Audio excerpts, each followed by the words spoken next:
Hello, everyone. Good morning, evening, night, and afternoon. It's me, Reven. It, I had a little stream earlier today, but I wanted to catch up, so I decided to have a second stream tonight, like I said earlier today. Um, and yeah, I want to get back to the games we were playing, and we're going back to Disco Elysium. It's been almost 2 months since I played this game. I last played it in September 25. Now, I know, the worry with some of these very lore focused games is that a streamer will forget the lore and what's going on. Um, and I would like to calm down those worries. I still remember quite a lot of what's going on. The story is very intriguing, and I am really hooked to it. And I remember quite a lot of what's going on. I have the game open right here, and I will try to summarize as best as I can, like I did the other times, by reading my journal and telling you all the stuff I remember from the current missions I'm in. So, without further ado, let me show you to the game, which I have already opened. So, to summarize, um, the Hardy Boys, they are this group of union workers. They're a small group of workers that are already in the union, and they are the ones that have claimed to kill the victim. Titus is the leader, Titus Hardy, and he's saying everyone killed him because he was harassing people, he raped a girl, he was being overall just a real fucking awful human being, and they hanged him. Now, the thing is, we know that's a lie because from the autopsy we did on the victim, we know that he was not struggling when he was being hanged, therefore he wasn't alive at the time. When we confronted him with that, he had no answer, but he also refused to elaborate. So we do have to establish authority there, and we haven't been able to do so. The girl here, she is working as sort of a lawyer to the Hardy Boys and basically telling them to shut up and not say anything. She's being very defensive. She's been very friendly before, but right now that she's in her work stuff. Anyways, find traffic. Yes. We had someone who jumped over the canal on a car. We did a whole recreation of it, and we don't know where that person went, but that has to do with this, that we're going to have to close this water lock so we can go through that place and unlock that place, and that's going to open by Wednesday. So we can't do anything about that right now, about these two things. We've been... this girl, Joyce, who is the representative of Wild Pines, says that someone is smuggling drugs or the raw ingredients of drugs into Revachol, and that's why she had the traffic jam happen. So now we're using that jam to talk to the truck drivers to find out who it is. And eventually we got out of one of them that it's actually a lady smuggling those things, and it's not the lady we talked to before, so we have to find out who that is. We have to do that favor, so Joyce will tell us about the lynching, because we cannot present our badge to her because we lost it. We need to find Morel, the cryptozoologist, who is the husband of Lena, who is this wheelchair-bound old lady. We need to go southwest, again across the canal, so we won't be able to do that until we close the waterlock. We need to find the rest of the armor from the corpse. We need to talk to Kuno, which I don't really want to do. We need to track down our badge, which says we'll just stumble across it down the line probably. We need to find out who put the clothes of the victim in the trash. in the Whirling in Rags' trash container, which says it may take a while.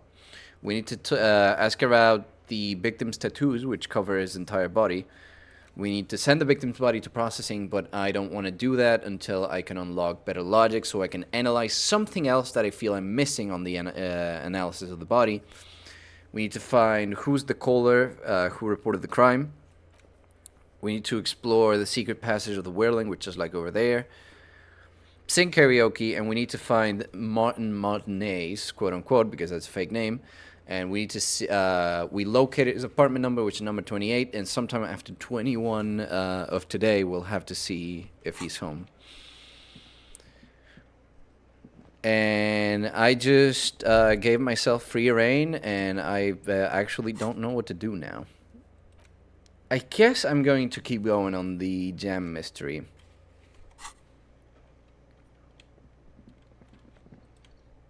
So I need to find the lady, which means I'm going to have to ask around. Also, because I don't think it happened in Binding of Isaac, it was a little bit hard for me to check. I don't think it happened. I don't think my stream crashed, so I might have found the solution to that. And if that works, then great.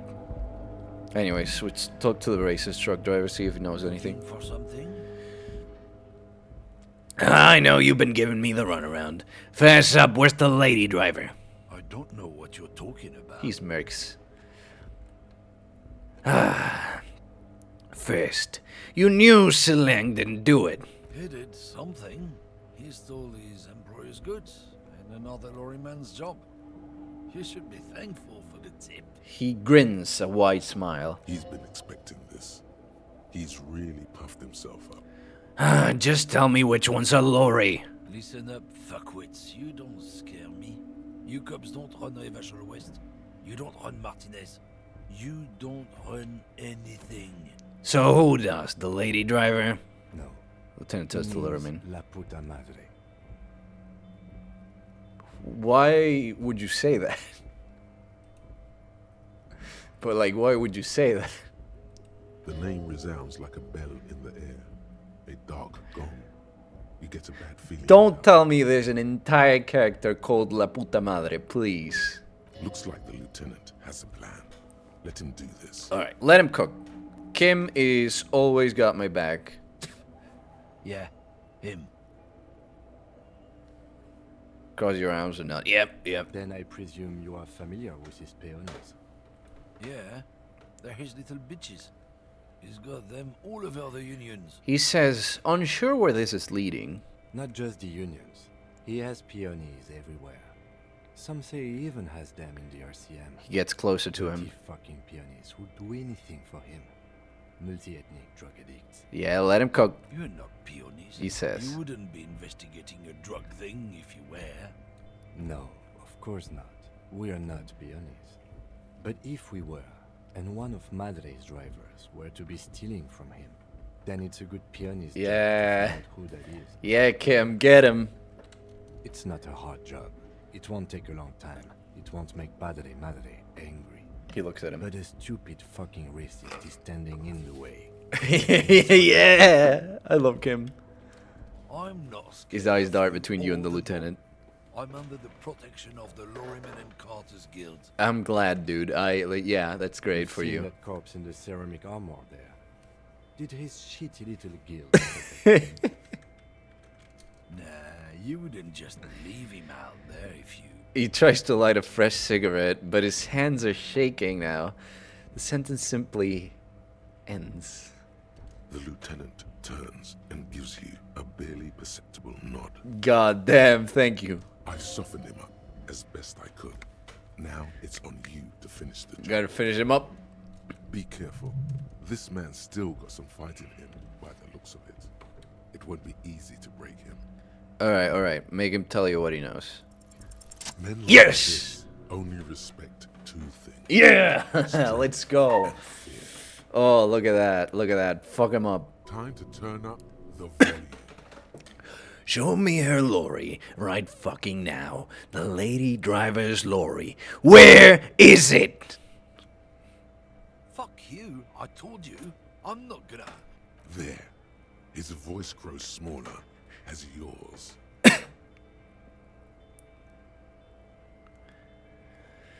Ooh, oh my god, all of these are really good. Like, I'm gonna fuck you for the rest of my life, you understand? I've been to your fucking lorry, I know where it is. I'm gonna burn it down, you hear me? Or, what's your name, fuckhead? I'm gonna go on police radio saying this guy told Madre to fuck off. Ooh, I'm gonna fuck you for the rest. Fucking homo cunt. Globular sweat gathers in his brow. Look, fuck you, man. He tries to wave you off. Some lorry down there. Green, banged up thing. I don't fucking know who she is. When did she go away? I don't know. I don't even know her name. She just rolls with the fleet and acts like a big shot. Some dyke, probably. I haven't even seen her for days. Now it's not a big deal for him anymore. This is how he sees things. Yeah. Where exactly is a lorry? Past the monument. Down there. He waves south. The Green Temple. Now leave me the fuck alone, okay? A Alright. small temple by the monument. Green. Let's get into that lorry. Looks like he got his adrenaline up, too. I'm going. Kim, you know you got my back. I know you got my back. Kim, you good.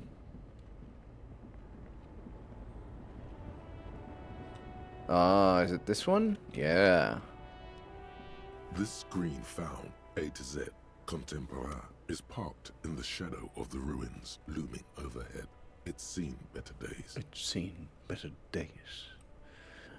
This must be the one he told us about.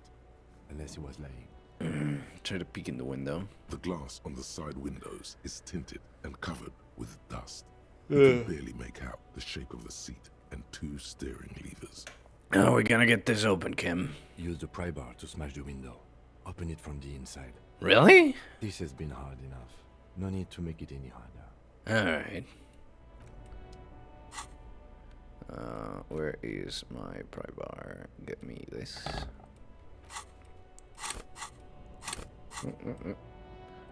This screen found, A to Z, pry bar. Ah! You take a hard swing at the window. A loud thunk rings out and the pry bar bounces back, leaving a tiny spider web on the glass. Goddamn maggot. Drag your ass to the gym and do some reps right now. Really? Another futile thunk sounds in the brisk coastal air. This has been hard enough. No need to make it any harder. The lieutenant takes the pry bar from you and gestures for you to step back. Then with short warning, He smashes it into the window. Droplets of glass fly everywhere, shattering over the lorry floor and pavement. You can just reach in now. ah, nice. It went better than I expected. Open it from the inside. Nods and gives you a tool back. The smell of cigarettes and perfume welcomes you. The cabin inside is plastered with old movie posters. Actresses smile from the walls. There's a radio transmitter in the front and a toolbox tucked under the driver's seat. Some tools lie scattered near the pedals. Alright, let's go in order. Admire the posters. These are movie posters featuring starlets from long-forgotten films from the 20s, the teens, even the 90s of the last century. One of them particularly catches your eye. A centerfold of an ingenue attached Ingenue. right above the back seat. Study the centerfold? The actress is draped in a sheathed dress, one of her shoulders bare. Her shoulders. The faded remains of an autograph run across the Yeah, the shoulder. She's looking past the camera. Wait, doesn't she resemble someone you know? But you can't put your finger on whom exactly.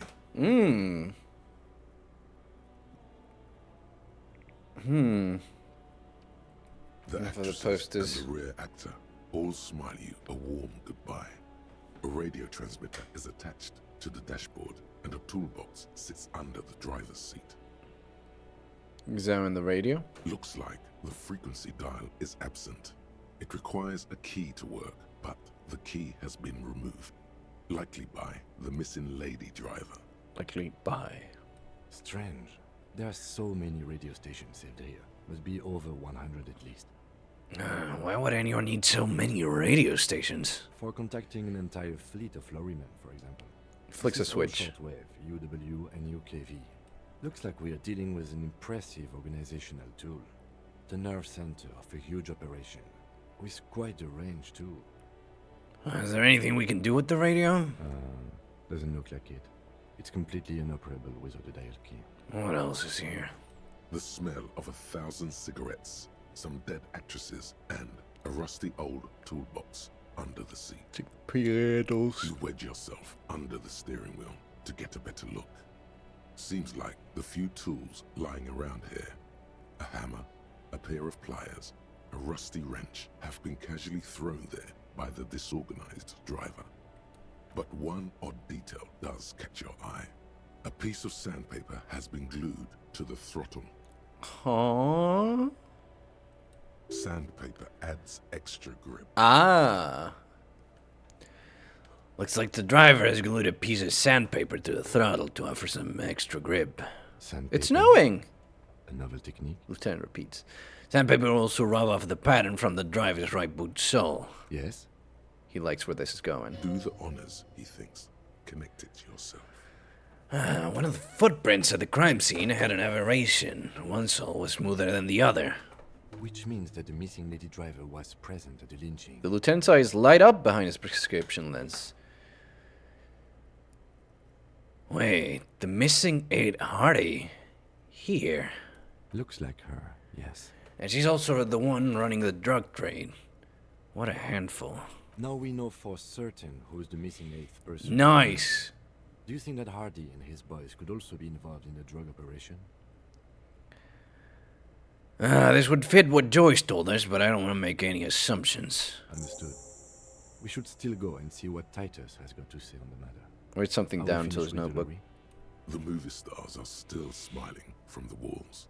The radio transmitter sits on the center console, and a faint smell of perfume is in the air. A metallic drawer slides out from the seat. It's empty, except for a folded newspaper.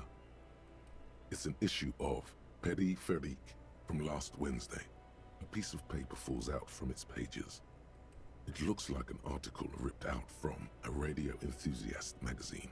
Complex mathematical equations explain the basics of something called the Ulan frequency system. These formulas look oddly painful. Maybe it's the hangover, but they give you a headache. The Ulan frequency system? I've never heard of that before. I know of FM, AM, UKV. UKV. Yeah. The pull-out toolbox slides back into its nest. The rest is as it was. Radio, posters, a trace of motor oil smell under all the cigarettes. You close the rusty old lorry door. Great. I think we got everything. A word, detective? He steps away from the lorry. Before we return to Joyce? Yes, of course. What is it, Kim? All right, we've finished here. Let's quickly debrief and go over what we found, so we don't do it in front of the company rep. Seems like something police would do. What do you think of all this, Kim? Honestly, I'm quite worried by what we've seen so far. The evidence seems to point to a rather extensive and well-organized operation. I'm especially intrigued by that radio transmitter, particularly the sheer number of stations it can connect. Looks like this alleged drug trade casts a wide net. I'm not sure what the Ulan frequencies are all about, but they may hold some significance. Perhaps it's a better way to connect between fleets while avoiding frequency bleed, or maybe it's used to tap into RCM networks. Listening in on your calls between you and your station, a worrying prospect. And last but not least, it looks like the Hardy Boys knew this driver, as we know that she was present at the lynching. This may be the Union connection we've been searching for. The probe and the case converged. He thinks. Yep. This was quite the find. So it turns out this is connected to the Union. Like Joyce told us, yes, logistically. But don't expect to bust this open during our stay here. At best, this is an angle we can use against them, to other ends, as extra ammunition. What about the movie posters? How do they factor into all this? As elegant as they are, I don't think they are relevant to the drug trade. Darn. Don't be fooled. Desire always plays a role. A lot of women there, especially for the lady driver's cabin. Yes, well, He doesn't say more. Unimportant. Will the RCM open an investigation into this? we should return to the murder case. See what Joyce tells us about the lynching. When we are done for the day, I call my station and suggest our narcotics department look into it. There are more than enough grounds to start an official investigation, sometime later when we are done here. We do not want to get caught in that. He stops to think. What are you thinking? The fact that one hasn't started already gives me pause. An investigation, I mean. Especially if the Madrid grouping is involved, and I can't imagine they aren't. It's certainly worrisome. Corruption? All the same, I don't like the He idea nods. of internal affairs descending on the matter. That won't help anyone either. Alright, debrief over? Debrief over. He nods. After you. Let's go. Before we go, though, I'm going back to the Hardy Boys. Hey, officer, got a minute? What? We were just talking, bud. I saw you poking around in Lady Driver's lorry. She in trouble? Sorry, man, I can't disclose the facts of an official investigation to you. It's that bad. He lets out a whistle, looking about 10 years older should I suddenly. What should I do to help her? No need for you to do anything, don't worry. The police are looking into it. Yeah, maybe I should just keep my head down and work on my rhymes while I can. What's the plan with those rams, anyway? Oh, you know, Thought lights him up. Tommy Leham's gonna be a musician. Sprechgesang, but with beats. Huh? I've got a lot of free time on the road to hone my craft. Why Tommy Laham? Tommy Lam was taken. My real name's Jerry Lafitte. Tommy's way better. What? Jerry Lafitte's great! It's more him. It's more him. Alright. You know what? Sure. Good luck with that, Tommy. Gotta run. Yeah, you too. Be safe, detective. I like that guy.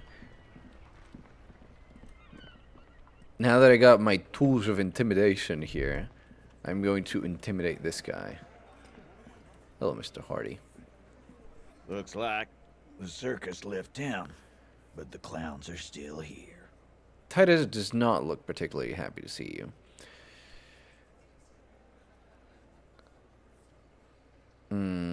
Still can't do that.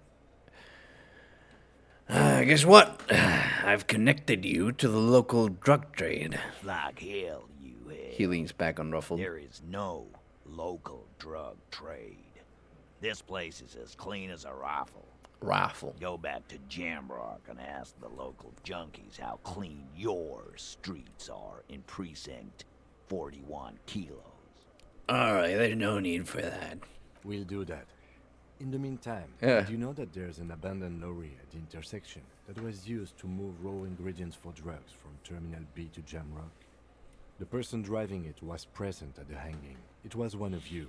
We've connected the footprints. Detective, do you want to... Taps deliver on his the notebook, drugs? turns to you. No, the thunder is his. Leave it to the lieutenant. You're right. There is no local drug trade. Except you. Cue the Ace Attorney breakdown. He goes like, no, you can't do this to me. How could this happen? 12 frames breakdown. It's over. He falls down. Now, do the honor. You've earned it. Thank you.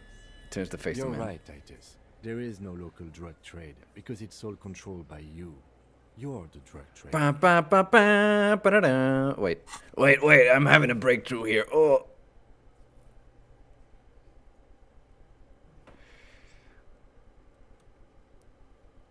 Breakthrough a minute.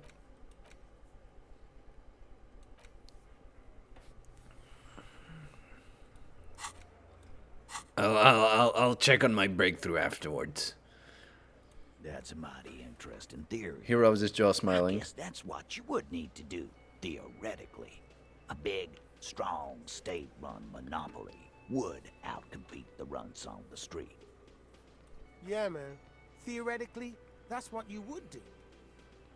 To get rid of the gangs, the dealers, even some of the junkies. You would need good, trustworthy people to take their place, of course. hardy men to run such a monopoly. He grins. For the good of the community, of course. There's still plenty of drugs out there. In fact, I have some in my bloodstream right now.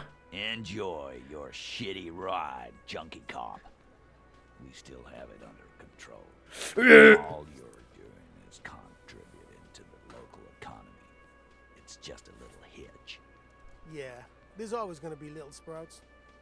People find a way to make coin, but that's the little picture. Hardy boys are taking care of the big picture. Theoretically, of course.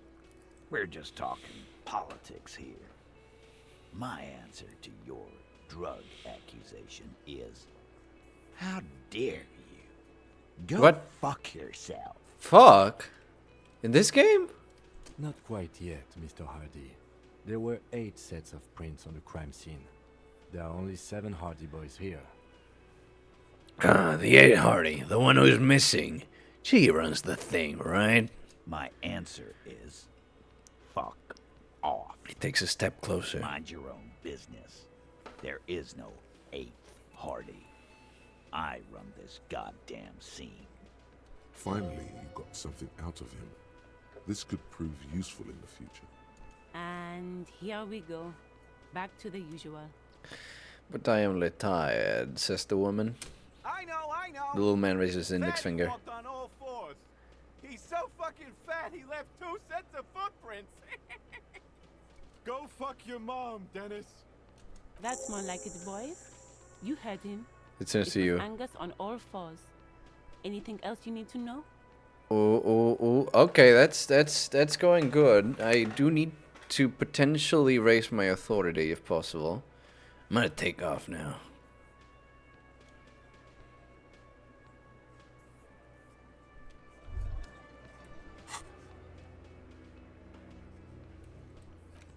Report back to Joyce. Yeah.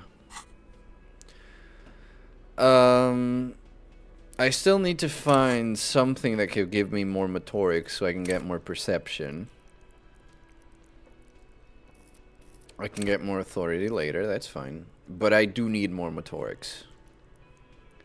I need drugs that temporarily raise my motorics. I don't have any of that. I have one that raises my intellect, one that raises my psyche, and that one that raises my morale.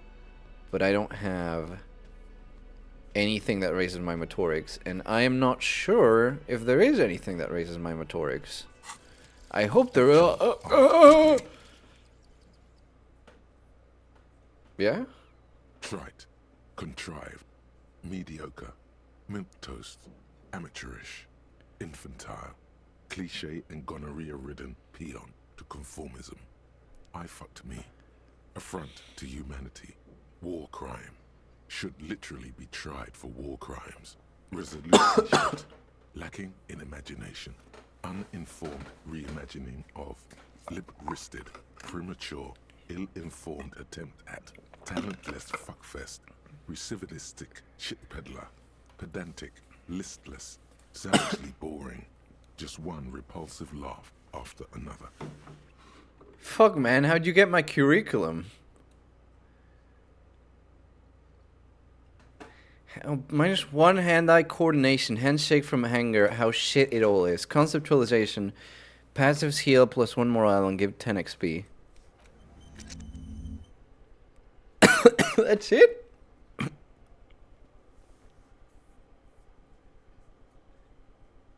That fucking sucks. I actually want to forget it. Ah, God, that sucks ass. I don't have good... Ooh, that's really bad, actually. Ooh.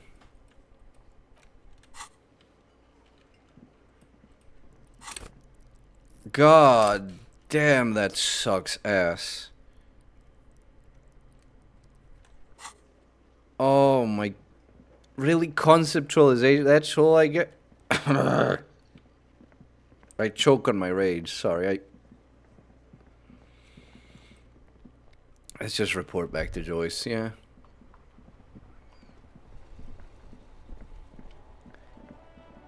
I just learned that everything's shit. Like, come on, man. I already know that. I don't need to be angry about it. Handshake from out shit everything. Yeah, no kidding.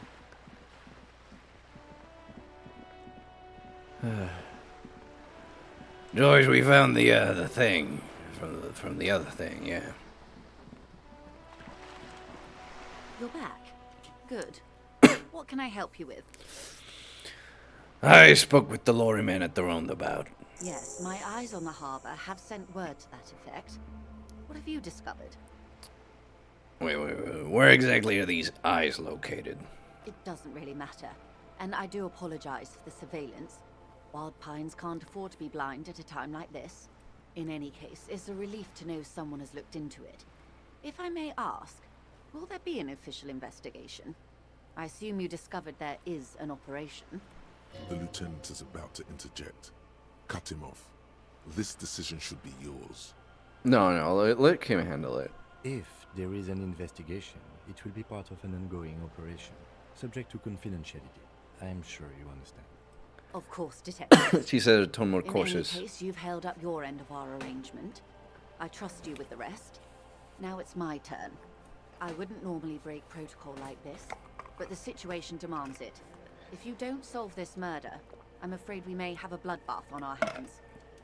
The words bloodbath sound cold Uh-oh. in the mouth. They taste of iron and strawberries. What was that about a bloodbath? Yes. I'm afraid this strike may descend into a small-scale civil war, with possible consequences for all of Rivershoal West. Since you are sharing, ma'am, this is also the RCM's worst-case scenario. Then we're on the same page, as grim as it may be. I've already heard about a connection between the lynching and strike, but I need your testimony. I have an indirect role to play, I'm sad to say. My employer experienced a momentary lapse of faith in me. In that moment, they elected to deploy a private military contractor. Oh, as no. an insurance measure. They called it my security detail. A momentary lapse of faith. They were dispatched after I relayed the union's initial offer. Oh, no. Every worker... Yeah, A a member of the board. Yeah, that's I right. tried Okay. to convince my employer it was simply a piece of rhetoric, or a joke. They did not appreciate the humor. Do you need a security detail? Absolutely not. These mercenaries are muscle, pure and simple. They are meant to intimidate the Union into surrendering. Who are they, exactly? Crenell, an Oranese military company. As far as I know, 3 arrived in Martinez. They report to me sporadically, but they do not answer to me. To be frank, our relationship is deteriorating. They wear ceramic armor, Yep. have There they semi-automatic go. weapons, and years of combat experience. They also have trauma and stressor disorder, and no idea how to conduct themselves in an urban civilian environment. So, what happened? The story is, one of them, the Colonel, I don't know his real name, There we go. sexually assaulted a local woman while he was drunk and separated from his unit. This allowed some of the more militant Union members to subdue him. He was taken out behind the whirling in rags and lynched last Sunday night. What then? Nothing. Mr. Clare refuses to let me into the harbor. I have not been able to discuss this matter with anyone there. The remaining 2 Crenell contractors carry out their orders, for now. For now. It's a smokescreen. In secret, they are conducting an independent military tribunal into the lynching. Once this investigation is concluded, executions will follow. What is the nature of this so-called investigation? Whether to execute one, some, or all of the Union militants. It'll be all of them. The decision is already made. Boy, oh boy, is that not good. It's not good.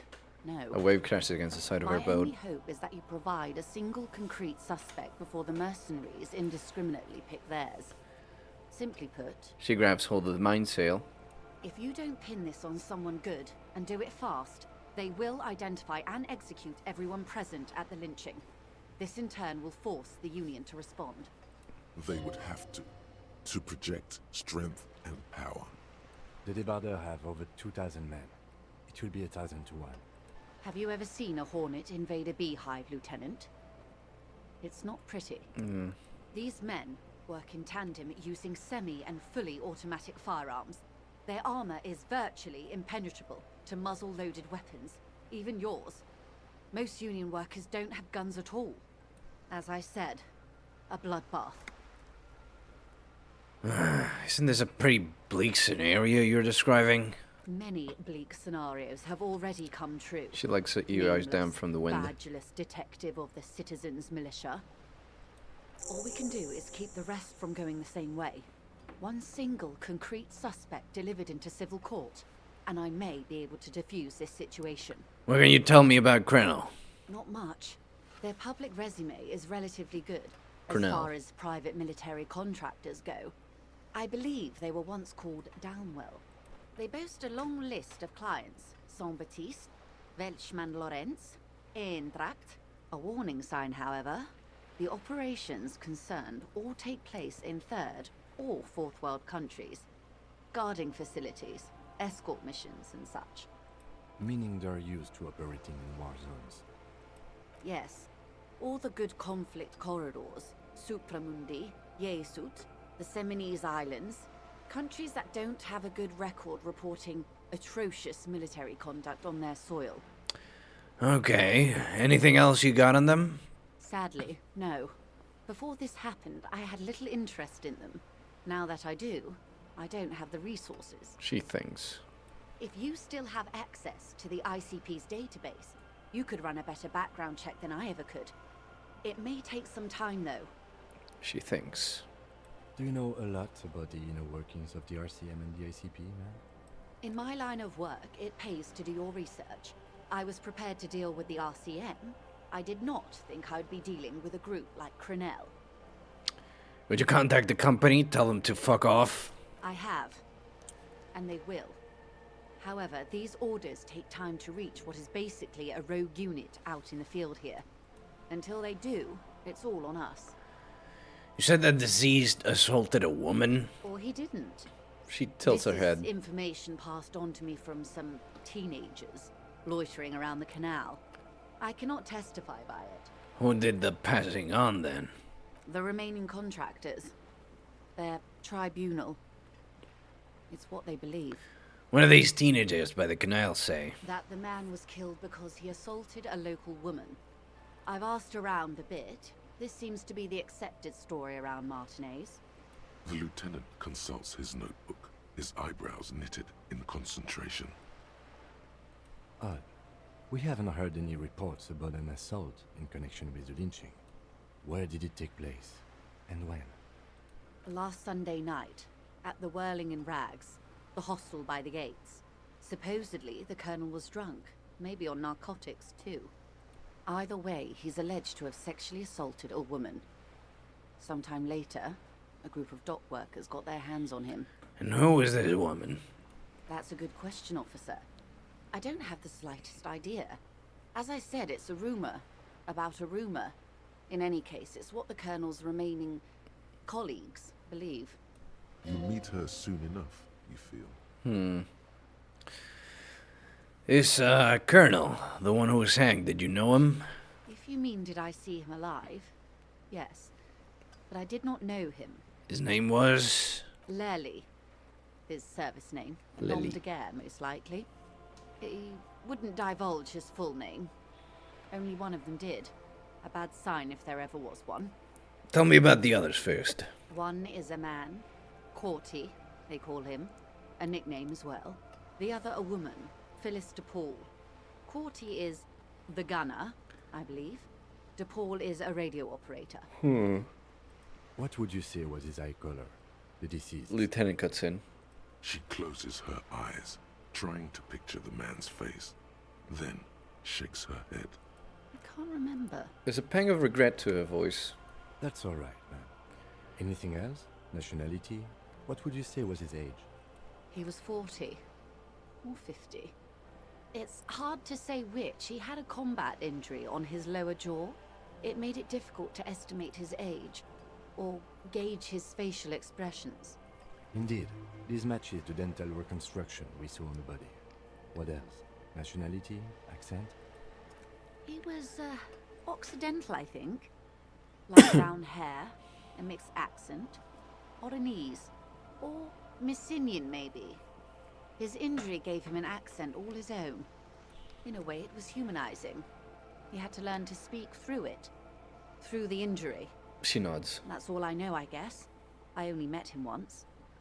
Where are the remaining 2 mercs now? They've gone to ground, as it were. I don't recommend seeking them out. She puts her foot in the For guard one, wire for balance. They're almost certainly armed to the teeth. They don't have the same respect for the Revachol citizens' militia as I do. To put it bluntly, they think you're vigilantes. Ghetto savages. It will not be a fruitful meeting. Vigilantes. You're a professional officer of the only legitimate authority in Revachol. Vigilantes? The RCM gets its authority from the Coalition. Where does theirs come from? Somehow, I doubt that lecturing them on the legitimate use of force will persuade them to stand down. We still need to know where they are. You're likely to run into them eventually. When that happens, I'll be in a better position to mediate if I don't appear involved. Where are these mercenaries? One is obviously the scab leader at the harbor gates. The Ah. one chanting the idiotic slogans. He's barely maintaining his Yeah, he was disguise. doing some weird shit. I know which one it The is. other has a vantage point in a building south of the roundabout. They were keeping tabs on you while you were canvassing the lorry drivers. One must be the gun in ill-fitting work clothes by the harbor gates. The scav leader. That may be so. She is poison unperturbed. I still hope you heed my advice. There's no need to kick the hornet's nest. For all your talk of averting this catastrophe, the situation at the Catastrophe. case is another keg. Does this not bother you? Of course it bothers me, Lieutenant. But my hands are tied. How would my employer react if it appeared I were intervening on behalf of the Union? Your concern may be appearances. Ours is keeping the peace. One is probably in a building overlooking the roundabout, Would afford a good vantage point. she says. In any case, it's practically inaccessible. Where is your radio for contacting them, if I may ask? Do you have an earpiece? Heavens no. I'm not an undercover agent. There's a short wave at the ship's wheel. She nods toward the sloop's cabin. I had another question for you. I hope I can answer it better. How much time do we have? Until the executions start? Truthfully, I don't know. It depends on their progress identifying the members of the lynch mob, and their impatience. They don't report their progress to you? Not on this matter. I'm afraid they consider this a personal initiative. There's a brief silence. Seagulls squawk over the bay. It's a matter of days, not weeks. That's enough for now. I am sorry to have been the bearer of bad news. If there is anything else I can help you with, please ask. Now can you tell me about these tattoos? Of course. Excuse my hesitation before. She reaches over the guard wire and takes the photo, holds it in her hand. For about half a minute, in silence. It was taken with a Trigat not long ago. This is the man's upper body. There were no more markings on his hands or legs. Observe the woman's expression. Her mouth is relaxed. The accordion lines near her mouth vanish. The pearls of her eyes move slowly on the photo's surface. What do you think? Sorry. She breaks her concentration. I'm trying to see if I can read the web of interdependencies between these points. The stars. She points to one on the photo paper. I can't. But that's how you read this story. The points themselves don't have letters, numbers, anything. Their size, location on the body, and distance from each other tells you what they represent. Like stars in the sky. Close. She nods. Port cities. This is an Oronese map of the waterways, a sailor's tattoo worn by wayfarers of the Dolorian century. Over 300 years ago, the sailors would mark their bodies to map their travels. What is the use of this map? The sailor's soul would use it to fly back home if they should die abroad. This is a sort of contraption to be reeled back in by. The silver cord, they would call it. Where is he now?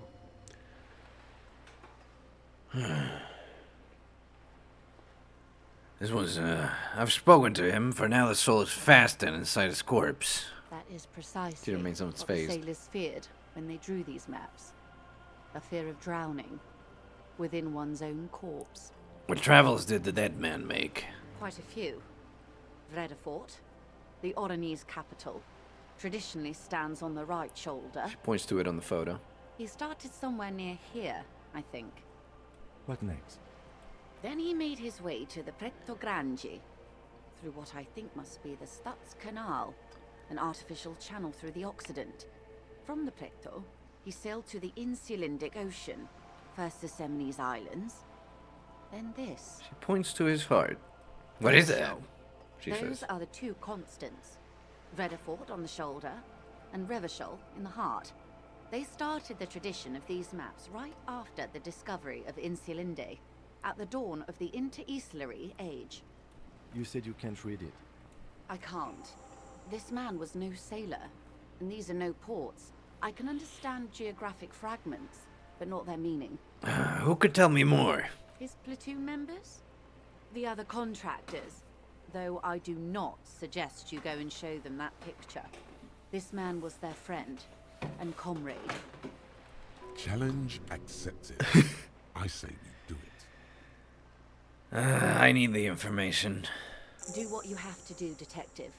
I don't think deciphering that tattoo should come before public security. But if you should wade into I'm the not law to gonna find out, do I it can now, stop you. but it's a thing. We will be careful, ma'am. It's all for the tattoos. Thank you for your help. Is there anything else I can help you with? That's all for now. Alright, should I level up? I kind of want to wait until I can level up perception, but at the same time I want to do asserting authority with the Hardy Boys. So I don't know. Kind of wish I could have punched Kuno in the face. I'm still thinking about that, okay?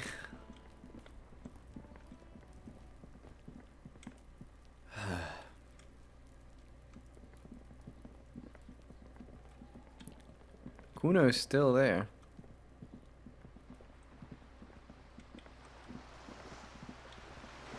I want to talk to Kuno. Alright, after I prove my authority, I guess I have to ask Kuno about the armor.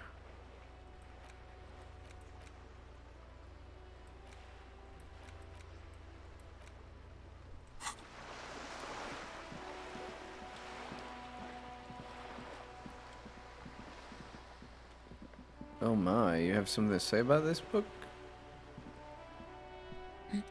It's the lady.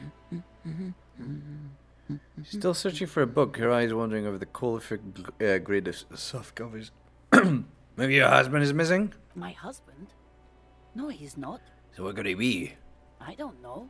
At home now? Out drinking with his friends? Working? Where is this going, officer? So what I'm hearing is you don't really know where your husband is. Yes, but She looks around, takes a deep breath, a little annoyed.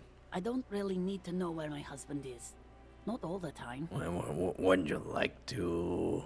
No. She looks you straight into the eye. Her right foot is tapping nervously. Maybe you're right. Maybe he isn't missing indeed. Of course he's not. It's not like he's a pocket watch. I wouldn't just lose him. She has, though. The husband is totally lost. You should tell her that it's okay. It's okay. What? It's alright to not know where your husband is. Nothing shameful in that. Who said anything about shame? Stop talking down to me. She puts her foot My down. husband is not missing. But he is. You can feel it. Or maybe it's something else. No. You know what? That's all for the moment. I'll let you leave. Nods and returns to her reading. Yeah. Don't worry about me. Child, your mom's still making you work in the snow. Hello, sir. How is the investigation going? Found any curses yet? Yeah, I found a way into the doomed commercial area. Oh, that's great. There's Miles I Worm. hope exciting adventures lie ahead. And maybe you can help Mother become less afraid. Who is that, you say, pointing to the women browsing books? Oh, that's Auntie Billy. She's nice if a bit distressed. Is your aunt? No, sir. She's a working woman who comes to look at the books a lot. Why is she distressed? I think she is a bad husband. Not very nice or helpful. You can stop calling me sir. I am but a working man. No, sir, I can't. It would be too tiring to refrain from it. It's already tiring enough to remember to say it all the time. It's nice of you to say I could stop, though. I get you, for example. Well, it's not funny anymore because my face is not stuck smiling, though. Oh, okay, yeah. When the next person comes, you have to sir or ma'am them again. Yes, sir. He smiles apologetically. Alright, bye. See you around, Annette. How you doing from the cursed area, lady? Hello again, esteemed officer, and welcome to Crime, Romance, and Biographies of Famous People. I had a few more questions about the curse. Okay, but please, only a few questions. Piece of the curtains. You wouldn't want to disturb the spirits. Why didn't you just tell me right away it's the curse? It's not good to talk about the curse, not in detail. The negativism. She shivers. It's dangerous. Talking about the void wraiths angers them. Such wraiths may prove a formidable enemy. Suit up. Yeah, I'm gonna square up against the wraiths. How does this curse manifest itself? The curse is so much worse than you could imagine. It's a disease, eating at the very foundation. A shiver runs through the woman as she looks around the dimly lit store. It's the curse of financial distress. Her voice drops to a whisper. And bankruptcy. She peers at the curtains again. Didn't that curtain just move? Oh. Oh. Okay, I'm a little confused. What does that mean? Everyone knows that all the previous companies in this building have sooner or later declared bankruptcy, and their malicious spirits are still here, feeding off bad business practices and disappointing income statements. There's something wrong with this building, I can tell you. Ever since I arrived, I've sensed an eerie, lingering presence, as if I was unwanted here. Sounds familiar. Strange. I feel unwanted too. What does that mean? Truly so? Her eyes narrow. She Perhaps tries to the get a dark read on your energies energy. are leeching off you. You shouldn't stay in the store too long. It may be dangerous. Have you sought help from anyone? Yes, I've contacted numerous parapsychologists, and even a pair of Simonese mediators. They provided me with the wards. She notices a strange cage-like trinket on the The curtains. wards help to keep the doom at bay and protect us against the darkness that lies further in the building. Even though now I fear, it's not enough. Is your pendant part of the wards as well? Oh, this? She holds the pendant in her palm. No, it's a special Himian amulet, blessed by desert pygmy shamans, with a spell of compulsion. It's to compel people to buy books. There are numerous spells cast throughout the store. I had the books anointed with a different inducement spell, for example. What? It's guaranteed to boost sales 15%. What? What about the wards on the back door? These Simonese as well? Yes, the Simonese are very crafty, and their wards are extremely powerful. Lesser wards simply won't do here. Never mind. I had other questions. The woman before you scans the store, her shoulders rigid and tense. Every now and then, she nudges her glasses. Farewell for now, book peddler. Kim, there are some really scary people in here.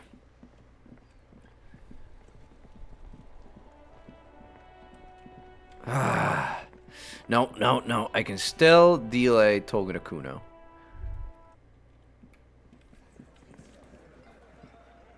It's you again. What is it?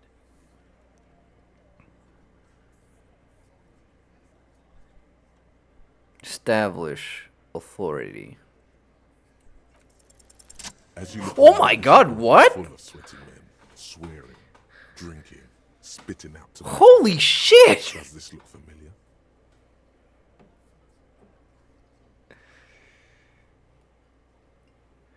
Where have I seen this before? You believe the place was called Precinct. It was also filled with, almost exclusively, men. Sitting on desks, talking shit and wasting time.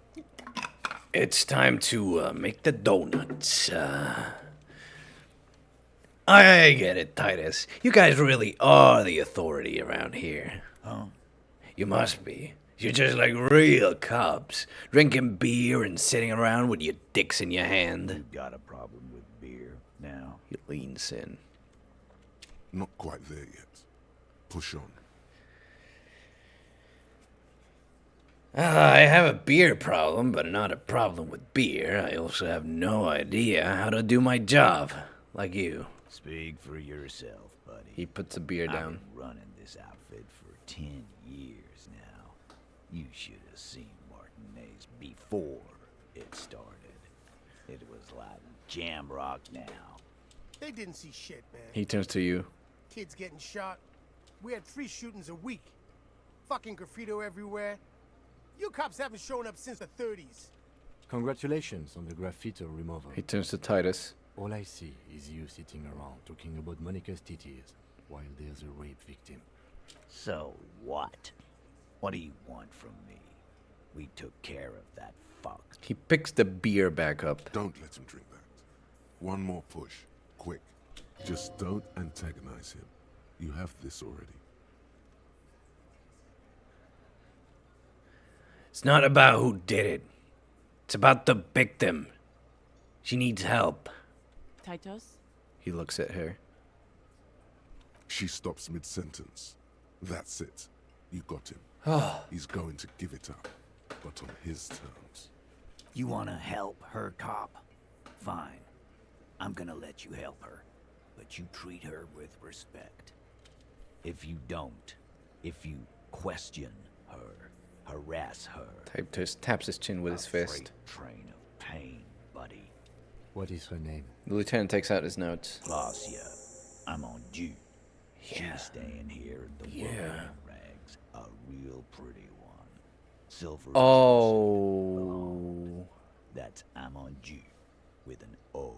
I think I know this girl. Isn't this the girl we talked to at the start? Shit. Yeah. The girl upstairs?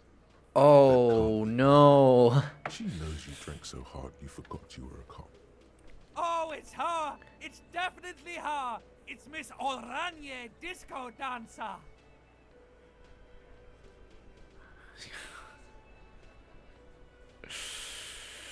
Glacia? Yeah. Oh. Blonde. Tall. 2 rooms over from yours. Glacia, Mandu. Cool. You inexplicably add cool after the victim's name, with your eyes bulging like some wild beast. Your fingers are fidgeting and sweat starts forming on your brow as Titus looks at you oddly. I don't understand. So cool. Nothing. He gives you a sideways Just glance. have a few more questions. Then we'll be on our way. Whatever you do not tell him you know her. That would sound off. What was her relationship with the mercenary? Relationship? There was no fucking relationship. He raped her. That's their relationship. Was like that karaoke incident all over again. Or like some of the other girls he was harassing. Okay, enough. All of this is irrelevant to your stated investigation. So the rape, when was that? He did it before we killed him. He's not gonna do it again. He crushes half-empty So beer what can. does it matter? It would help if we establish a timeline. All right. 2 weeks, maybe? I don't know. I need another beer. Turns to Glenn. Here you go, boss. Tall blonde throws him a can. Titus cracks it open. Thank you. We'll talk to her. Remember what I said. Freight train of pain. Damn, that rhymes. He points his beer can at you. Going to take off now.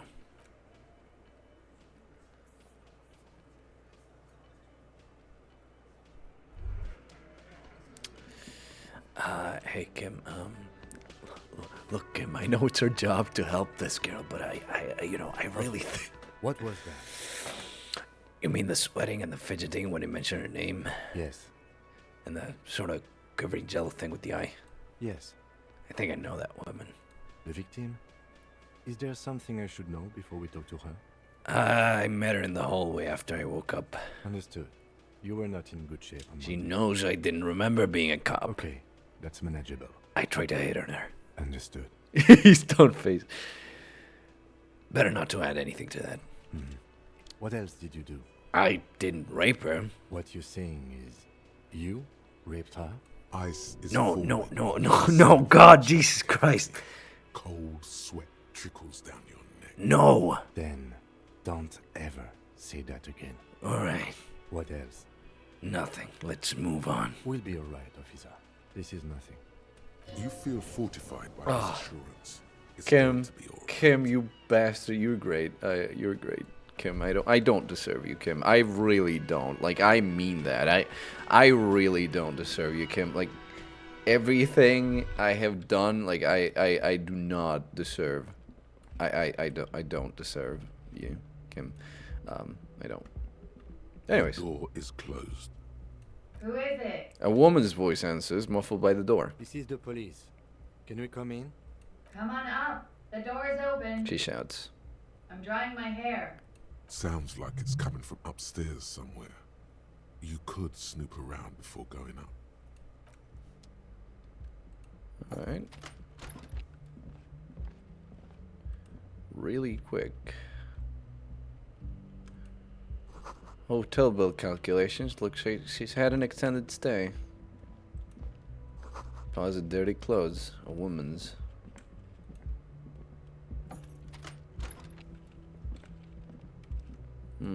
This medicine cabinet is full of wares.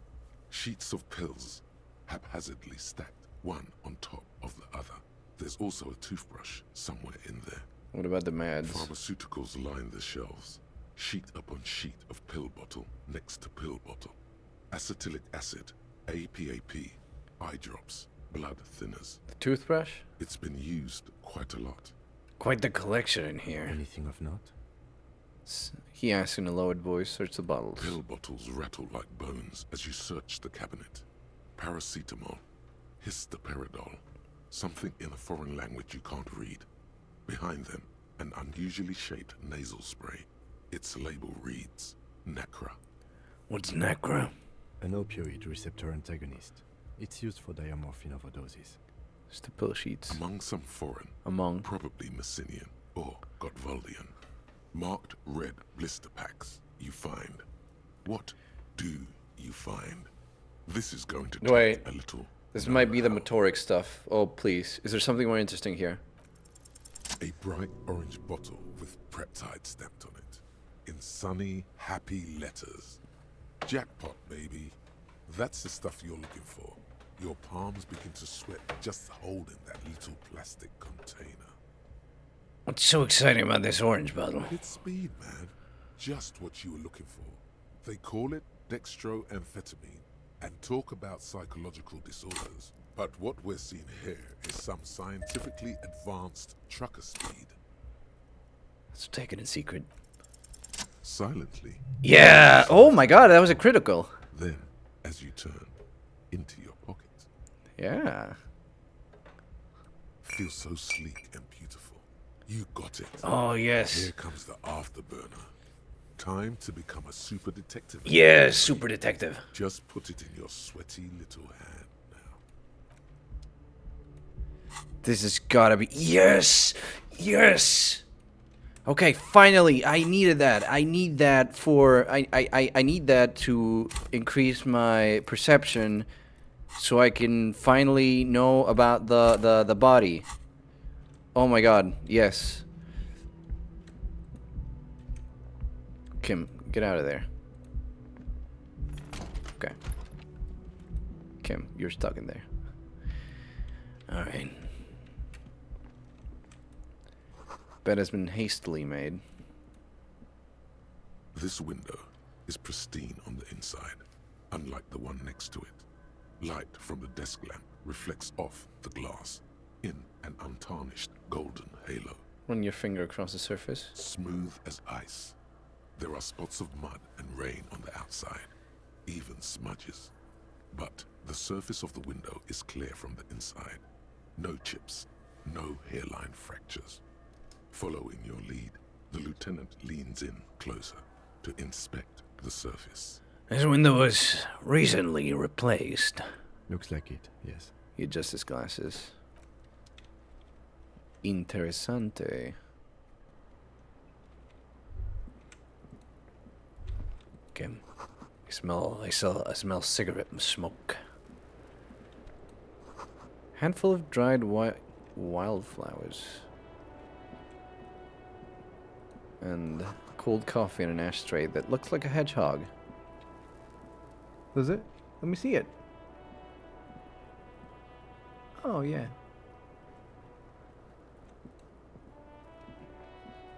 Welcome to the roof. The young woman has a cigarette in one hand and a cup of coffee in the other. Her hair is still slick from the shower.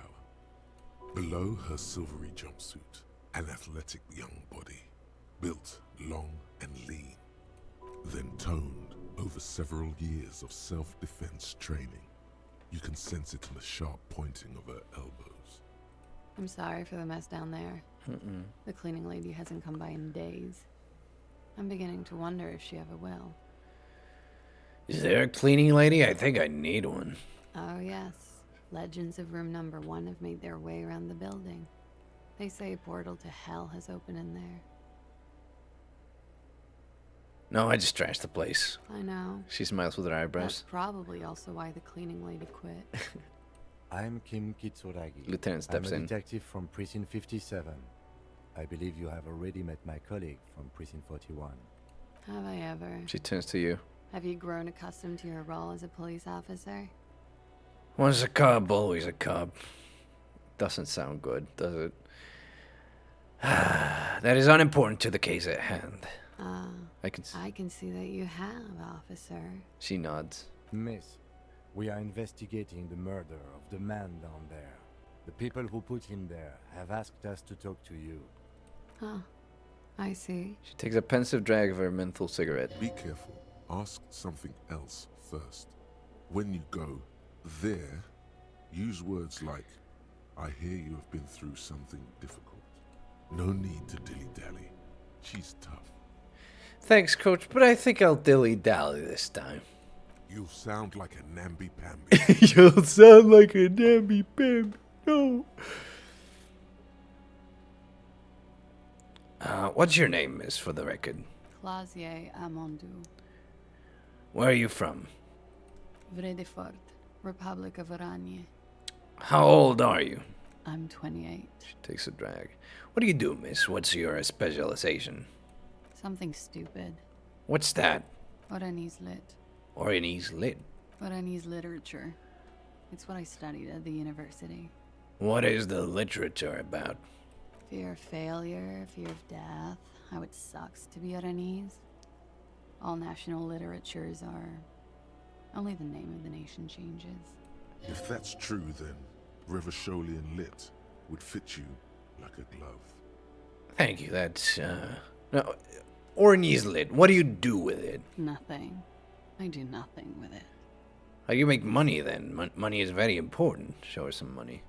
Cool. She looks the back down in your I've hand. made more money by just being than I have with Oranese lit. Being what? Many things. A roller skating instructor, a secretary, Miss Oranje 37. She smiles. It's the world's most tired smile. Miss Oranje, now there is something you should linger on. Would it be inappropriate to linger? All things considered, very. Now linger. No. Understood. Mm-hmm. Just over the table. I would offer you coffee, but it's garbage. Literally tastes like poison. She takes a sip. Thank you, that's it. For the record. The record. So official. They tell us you've been through something difficult. Something difficult? She raises her eyebrows. I've been through at least half a dozen difficult things. Which one do you mean? Were you sexually assaulted, miss? By sexually assaulted, you mean raped? She takes a quick drag, unperturbed. Yes. It's a bit early in the morning for raped, isn't it? She sounds positively buoyant, vivacious, totally unbothered. What does that mean? Were you... Yeah. She addressed the word out. I'm gonna go with not raped. I can't say that stuff about him. Tell them it's not my style. They'll have to, you know, if they want to jazz up the charges, they'll have to get someone more, She searches for the word and shrugs. Are you saying that you were asked to tell us you were assaulted? Huh.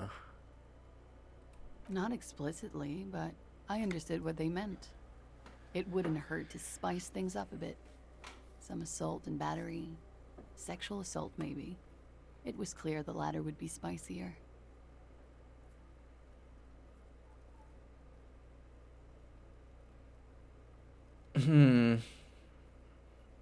Can't say that stuff about him.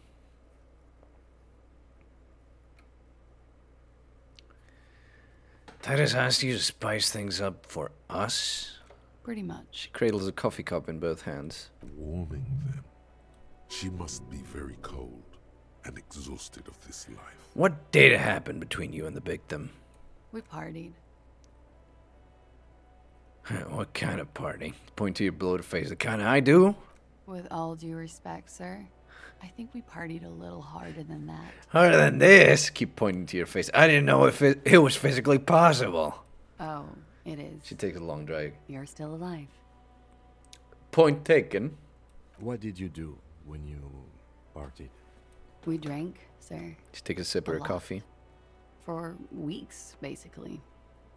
We had that effect on each other. We made each other drink harder.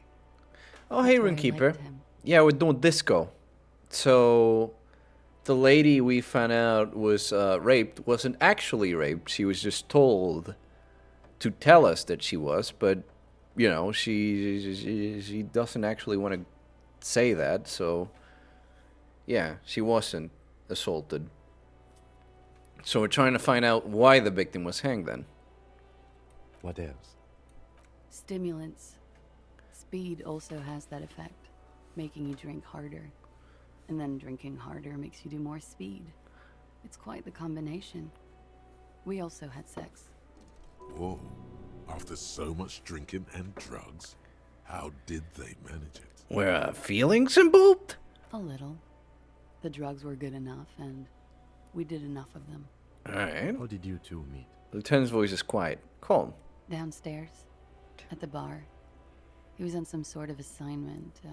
A military man, as you probably know. Had a cool, scary scar. Also, I found drugs to raise my motorics, so I'm gonna raise my perception so I can check on the corpse already. She appears aloof, but that scar part, the scary, is stressed and drawn out. What's that about? Apprehension? With longing. She misses him. When was this? A month ago? Something like that.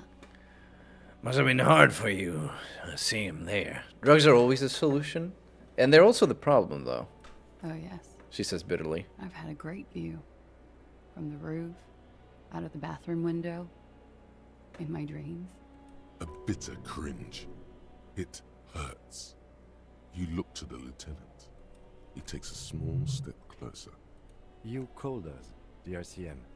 Yes. Ah. Jackpot. I made it. We did it. And I would appreciate it if you didn't tell everyone. In Martinez, they call it snitching. Alright, hell yeah. Reporting crimes is confidential in Rebun, miss. The caller's voice was disguised. I didn't exactly disguise it. I just muffled the mic and nicked the landline a little. Nick did? How? With nail clippers. And I diverted some radio fuzz into it. Into the cold wire. You were right to suspect there might be foul play involved with the broken phone line. And in the process, you broke the landline downstairs. Did I? She looks into her coffee. Fuck. I didn't mean to. I had no idea what I was doing. Why go through all the trouble? I don't know, sir. It was stupid. I was drunk, too. I was probably afraid the Union was listening in. Locals say they have ears in the wires. Thank you for making the call, miss. It was the right thing to do. The right thing to do. I didn't want to, sir. But if I hadn't, he'd still be hanging there. What can you tell me about him? Name, eyes, age? I'm sorry, I can't do it. Not right now. Later, maybe. I keep seeing him. Like he is now. I can't talk about his... I don't know. Hair. Another puff, more nervous. I know it's difficult, miss. We can return to it later. She meant she sees him in her dreams. I've also seen him in a dream. You have? Not like I do, I imagine. She's run out of cigarette. Time to light a new one. She sees them in each other's arms. You're in each other's arms. Yes. And then he's dead. His mouth agape. She looks into the light green pack of cigarettes and pulls out another one, preparing to light it. Better conclude this part of our talk. Oh, yes. The young woman dips her cigarette into the lightest flame and inhales. What do they hang him for, if not rape? He had something to do with the strike. One has been roiling since I got here. Rotten timing. She thinks. But you probably know all about it. And his role in this strike was what? I think he was in a security detail. He was ex-military. Worked for Wild Pines. And against the union. Socially smart in this game, so good. We didn't discuss work much, if you know what I mean. But I understood it was dangerous. Oh yeah, we also figured out that the person that was from the truckers, the person among the truckers that was a lady doing smuggling drug ingredients into Revachol.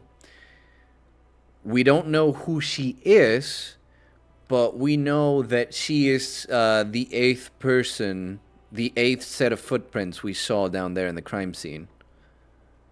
So she's the eighth Hardy boy that they keep trying to hide. And they lynched him for it? She nods. How do the Hardy boys know you? They're frequent guests downstairs. She looks at the floor. They have a tired. booth for union members. They're probably down there now. How did you meet? Over drinks. It's been a long, boring winter. Did you party? A little, yeah. Like you partied with the deceased? No, not as hard. I'm sorry to have to ask this, but have you had a physical relationship with any of the Hardy boys? Step closer to the truth, yeah. I have. Which one? Which ones, sir? I don't remember precisely. Titus, obviously. But as I said, it's been a long winter. Could that have been part of the reason they hanged him? Could that be why they lynched him? Jealousy? I hope not. A pause. Actually, I know that's not the reason. I'm careful about that kind of thing. Not crossing the wires, you know? But that's probably where they got the rape idea. What do you mean?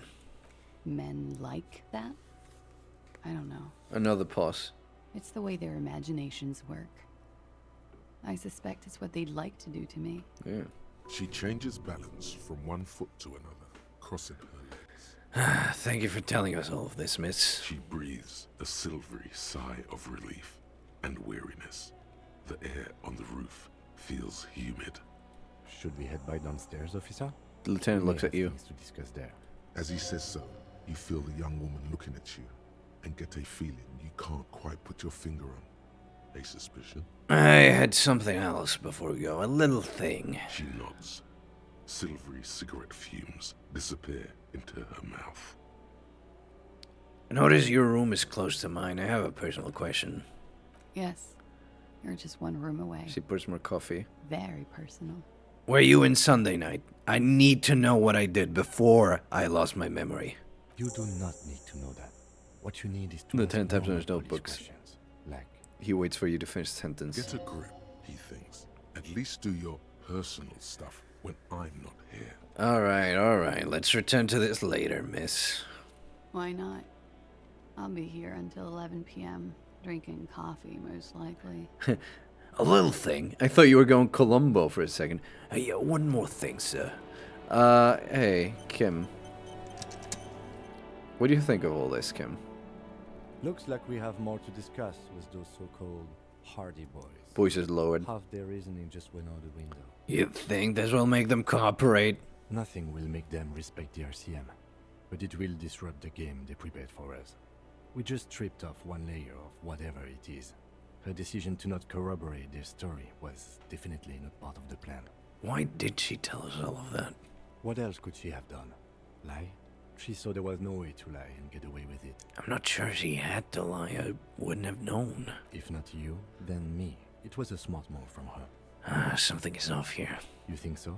Shadow runs across his She face. seemed forthcoming. Unusually so. Being forthcoming about some things is a good way to obscure other things. The best liars are always forthcoming. Yep. Anyway, we should move. I should suspect know. our investigation will bring us back here soon enough. Here's a little tip to lie, chat. When you want to lie, you can't just lie, especially about a big thing. If you want to, like, successfully lie, you have to tell the truth about something and then lie about something smaller than the truth you just said. Does that mean I'm a good liar? Maybe. It means you could make a good liar. Not necessarily that you're a good liar, but if you are forthcoming and you know how to use that, you can lie really, really well. So you have to say a truth and then a lie. That's how it works. If you just lie, it's more obvious. You can still make it work, but the best way to lie is to say a big truth and a small lie, or a medium truth and a small lie. You know? Horribly, disgustingly straightforward. Well, that's a different thing. Small, heavy door. No lock in sight. Where does this lead to? I don't know. Makes a note in his notebook. It is not the first closed door we found in this building. There is also your mysterious blue kitchen door. Do you think it's important? I don't know. The further we get, the more this building seems to be tied to the case. Below, the hostel cafeteria creaks and groans under your added weight. A skeleton of composite support beams and cantilevers. Tap on the roof. A dull thump. Somewhere inside, a wind brace rattles from the imperceptible motion of the building. The vigilantes, the cadaver, and a number of people connected to the case are in or around this building. This door is part of it. It's not unimportant. Push. It's barred from the inside. You hear the bar rattle in the brackets. Sounds like it's heavy, too. Very sturdy. It's a white check. I'll check it. Uh-oh. No, please.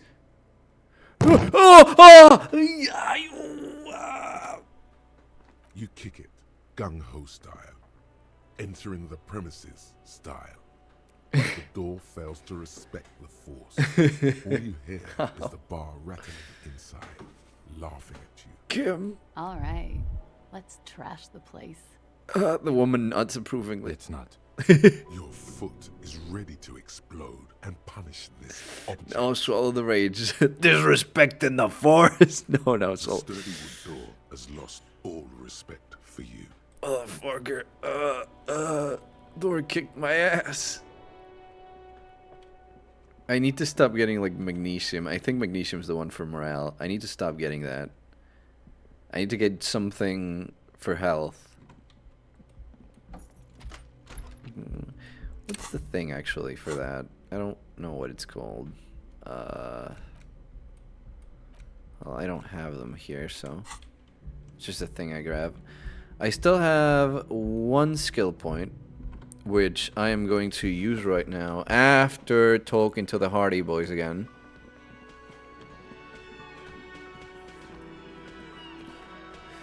It's you again. He acknowledges gruffly.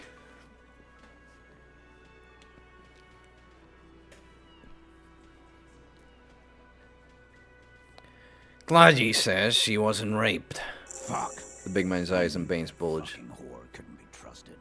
You've hit a nerve. Titus is furious. No, more than that. The loyal Titus feels betrayed. For the record, She steps in. Titus Hardy did not explicitly specify the victim as a whore, nor did he say anything about trusting her. Oh, shut up and stay out of this, Liz. He turns back to you. He raped her. He was out of his fucking mind. You have no idea. She's just in denial, asshole. You don't understand the traumatic experience. She's shutting down. And she doesn't fucking trust you. Uh-huh. Yeah, she's crazy, you know. A crazy bitch. You know the type. She's fucked up. Cut the bullshit. She told me the truth. Lawman. He says through clenched teeth. I'm at the end of my goddamn rope with you. I fucking told you not to push her. His hands become fists. And you went and pushed her. Something breaks in him. He takes a step closer and says, Titus Hardy. Her voice rings through the room like a warning shot. Success. Titus backs off. Fists down, everybody. Goddamn, no one tells you to put your fists down. Everard personally sent me to take care of this. If this goes south, we'll all be in the shit. But you, Titus Hardy, are going to be buried. Am I understood? The room is so quiet you could hear a pin drop. The rest of the cafeteria has gone quiet too. I've rolled. I don't. You weren't here, but I rolled a crit success. I think it was for asserting my dominance. It was. It felt really nice to roll a crit success. Someone has to rush in to break the tension. The second in command. Look, Copper. Tattooed man snaps his We know fingers. that fuck was a rapist and a killer. We got him confessing to it on tape. Crits are always good. Yeah. Show it to him, T. It turns out Titus. What's the harm, right? Here, jerkwad. He slams an audio tape on the table. Then come back and tell me the soldier of the apocalypse was an innocent man. So what's on this tape? What's on it? We call it the door gun a mega mix. You know why. Won't you listen to Won't you all listen to that? I was this, this whole universe, it like takes place on a different alternate Earth, and this man still was raised in the south of, the United States. Where'd you get this tape? You think we go into this shit deaf and dumb? You RCM aren't the only ones who know how to bug people. There's no university degree for that. So you bug them? How? We have machines. He nods. Logistics. How do you think a harbor works? It's advanced stuff. Understood? You've listened in on their communication. Takes a little note. How long? Since way before their chief started taking swing lessons. Things got nice and quiet after that. Which one of you is doing this advanced radio work then? That's the 8 Hardy boy, isn't it? It's not advanced. The heavy man wheezes. You just hold up in a coop all day, writing down what they say. It gets hot as hell in there. Don't put yourself down, Angus. It's important work. The chief picks his beer back up to offer a silent toast. Yeah, man. You're like a radio genius or something. Those notes are some in-depth stuff. Indexes and shit. Where can I listen to this? I'm sure we can find a tape player. Lieutenant whispers. Where can I listen to this? He mocks you. Why don't you try shoving it up your ass, genius?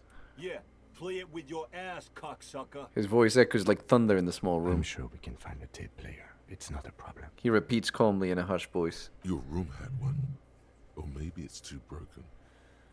That's enough for now. I'll get back to the Get investigation. your tape, lawman. Compliments of Titus Hardy. Pushes a little tape toward you with his giant hand. Fine, I'll listen to it. You do that.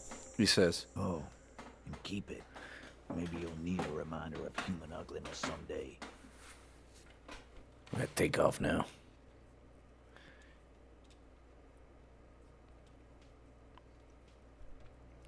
Alright. Before we send the corpse away,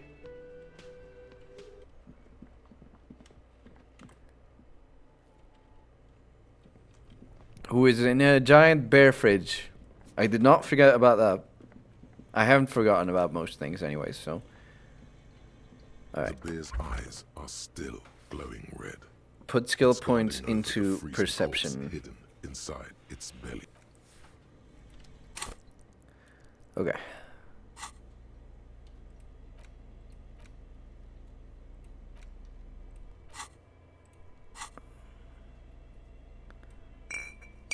Bear fridge more, yeah. Now that you've acquired some stimulants, it's time for a little pick-me-up. Time to detect. Will it make me into a super cop? It'll make you into more than that. A mega cop. A mega cop? This is your modus operandi. This is how you've done it for years. Let's go. Wait, but Kim's here. He'll be disappointed. See? That's your problem. A lack of confidence. Speed can help you with that. And, Kim, it can help you with everything. Okay, my body's ready. Let's do this! You raise the peptide bottle, press one nostril Yeah. and inhale furiously with the other. Oh. The rush is almost immediate. tastes bitter and caustic, and stings a bit inside. Oh, good to have you back, Officer Mega Cop. The world has been waiting. Now the taste is slowly receding into your throat. The rush is growing in intensity. Your little heart pounding like a bird in a cage. A sweat breaks out across your brow. Your jaw clenches. Whoa, this shit is strong. This shit is disco. Time for a little truth. Tell the lieutenant you did some. Clear the air. Cool. It's boogie. Spring. I'm not gonna Everything tell. is clear around you. I feel like You're at ready this to point, concentrate on the next you know, Kim knows that I'm very eccentric, but I have gotten results. I feel like Kim is gonna understand if I do drugs and suddenly detect something with the In the corpse. bottom right corner of the screen, there's a speed button. Speed gives +1 to motoric skills. Perception, reaction speed, hand-eye coordination. Kim knows, yeah. savoir Like faire, I feel, you know, Kim is gonna see that. He's gonna be like, This yeah, is good that's for your white check. that's another Damages day your morale. with the officer.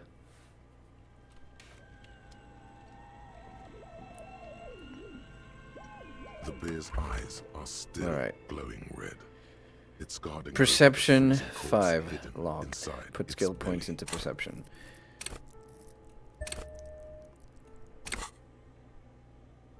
Do it, please.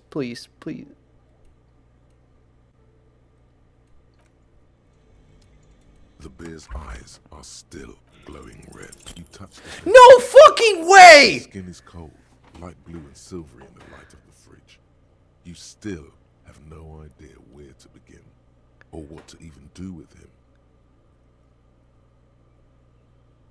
I have never, ever been so tempted to save scum in this game. And I will not do it. I will stick to my guns about failure. I will stick to my guns on that. I will not do it. But I have never been so tempted because that is so fucking bullshit. That is so bullshit. It'll come to you sooner or later. At least he's safe here until then.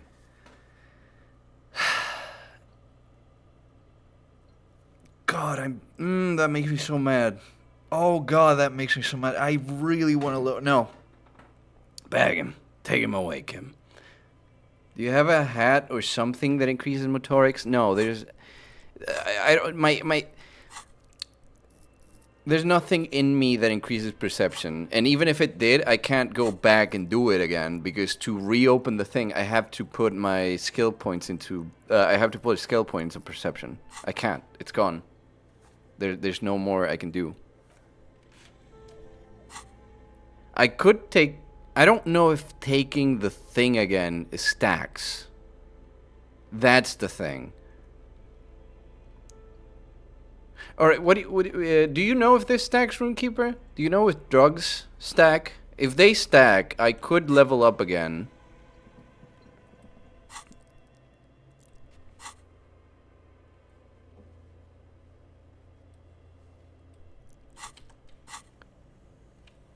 If the drugs stack, I can take another, no problem. I can tank the morale hit.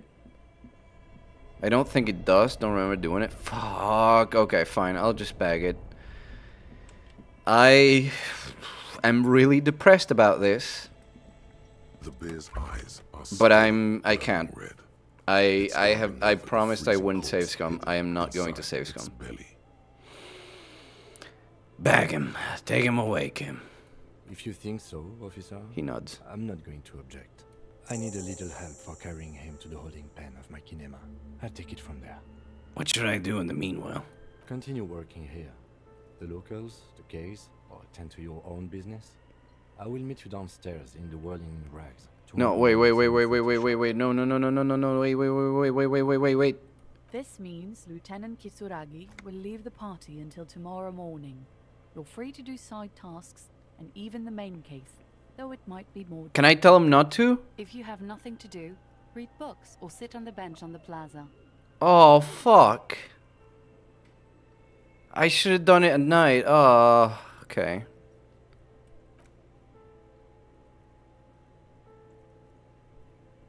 I'm not gonna have Kim for the rest of the day?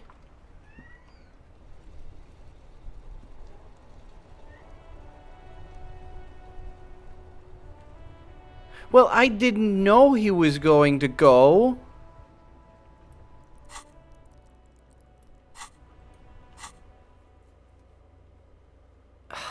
I guess there's still stuff I can do here while he's not here.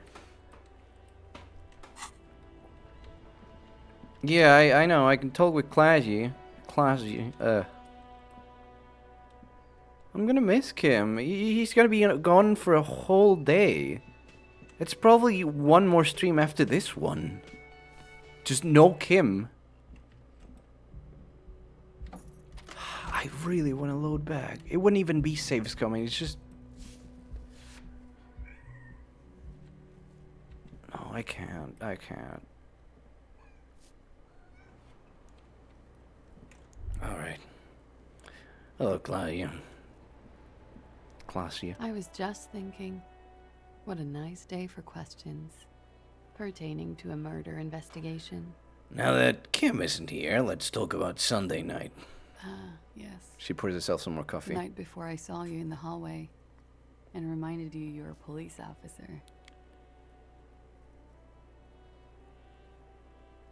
It's one of the first things I remember doing in Elysium. Wow.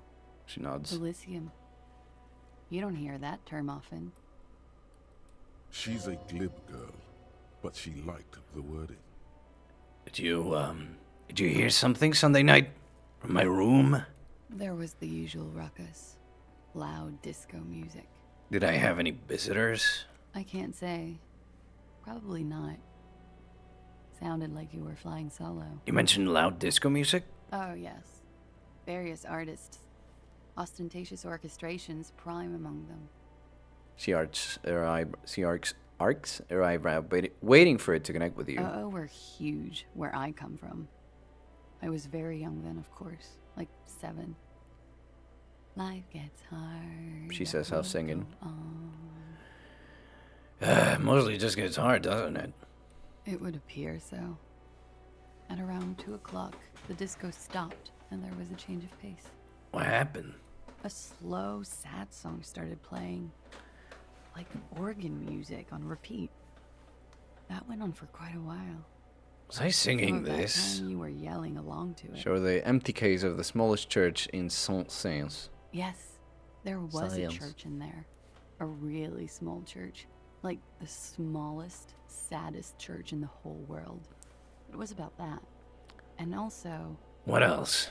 That it doesn't matter anymore, and that we're alone now. It was difficult to tell. The song itself was very quiet and soft, but you sounded like a wounded boar, sir. It was hard to understand what you were singing on top of it. Then what happened? Then you started screaming and trashed the place. That's so me. What'd I do? A window was smashed. The tape player, probably. The song stopped. And furniture, too. A real destructathon. There was screaming. Then I think you passed out. Please tell me there wasn't anything else. There was. I think you screamed that you didn't want to be this type of animal anymore. I may have misheard, but it was sort of memorable. I went out afterwards. Everything was quiet by then. Around 4 or 5. She nods. And that was it. Thank you. No problem, sir. She feeds herself another cigarette. The Hardy Boys gave me a recording. They say it proves the deceased's intention to commit rape. It sounds like the boys would have preferred my saying it did happen. Sigh. I didn't want to get caught up in this. She is not at all worried the tape will contradict her statement. What does that recording say? Just looking for a player. May I suggest the stereo system in your room? I'm sure it plays more than Oh and the Sad Small Church Band. Mine, unfortunately, only comes with a mimsy little radio. Let's return to this later, miss.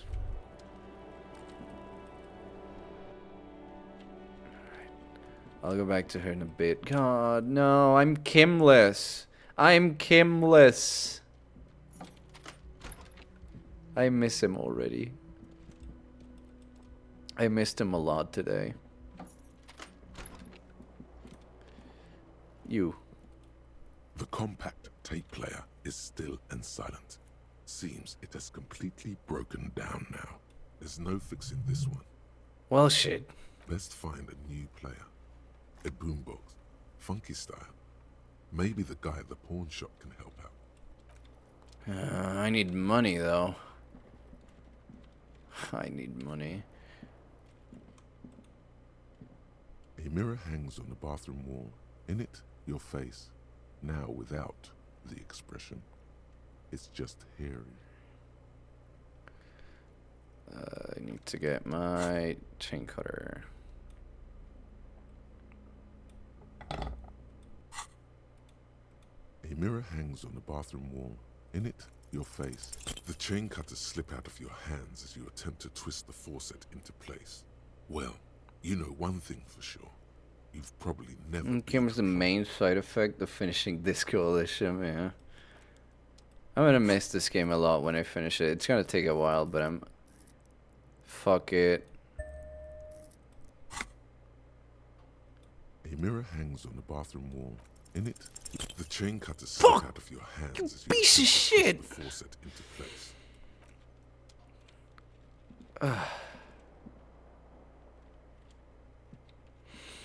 I am fine. I am good. Yeah, baby. I'm going down.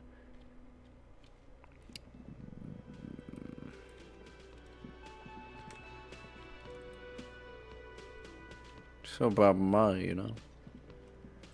Alright, let's do some side quests. Yeah, yoy. Yoy, yoy, yay. Let's die.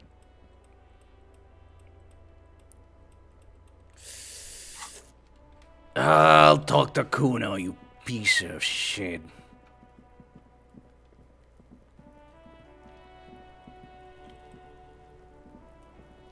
Have you come to make your offering to Kuno?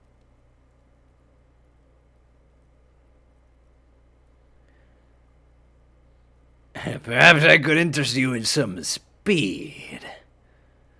There are too many games on sale on the Switch store. I've decided to ban myself from looking at the sales now. I feel you, buddy. I'm saving up money too. Perhaps I can interest you in some speed, kid. Really? Shit! Let Kuno sample it then, pig. He almost starts grabbing for it, but then rebounds and runs his hand through his hair. You motherfucker. Fucker! Kuno ain't buying that entrapment shit. Taking Kilo from the pigs. What? You think Kuno's green shit? No, kid, I'm really trying to get you into drugs. Please take the drugs. You think Kuno's shit is green? Whatever it is behind the fence shrieks. You need to rethink your tribute to Kuno. Kuno's not taking the cage just because you fucked yourself in the face. Alright. Check out this bizarre drug I found. Oh, not this dreamer shit again. Kuno slaps his face. Why do Kuno's bitches always try and bring Kuno that lame sha-la-la-la bang shit? Kuno's not a fucking witch doctor. Well, la la la bang bang. It was only once. The little rat isn't having it. You asked me to nick it, Kuno. No, I didn't. The adolescent is It's momentarily fucking disoriented. Kuno. Say it right, bitch. Say it like it's said. Pretty lame, or an Healed morale. Nowhere near Kuno. The thought. Oh. It's gone. Perhaps something for later. Anyway. Until he Kuno props doesn't himself do back that up. radioactive shit. Makes Kuno's dick fall off. Kuno's got a huge dick.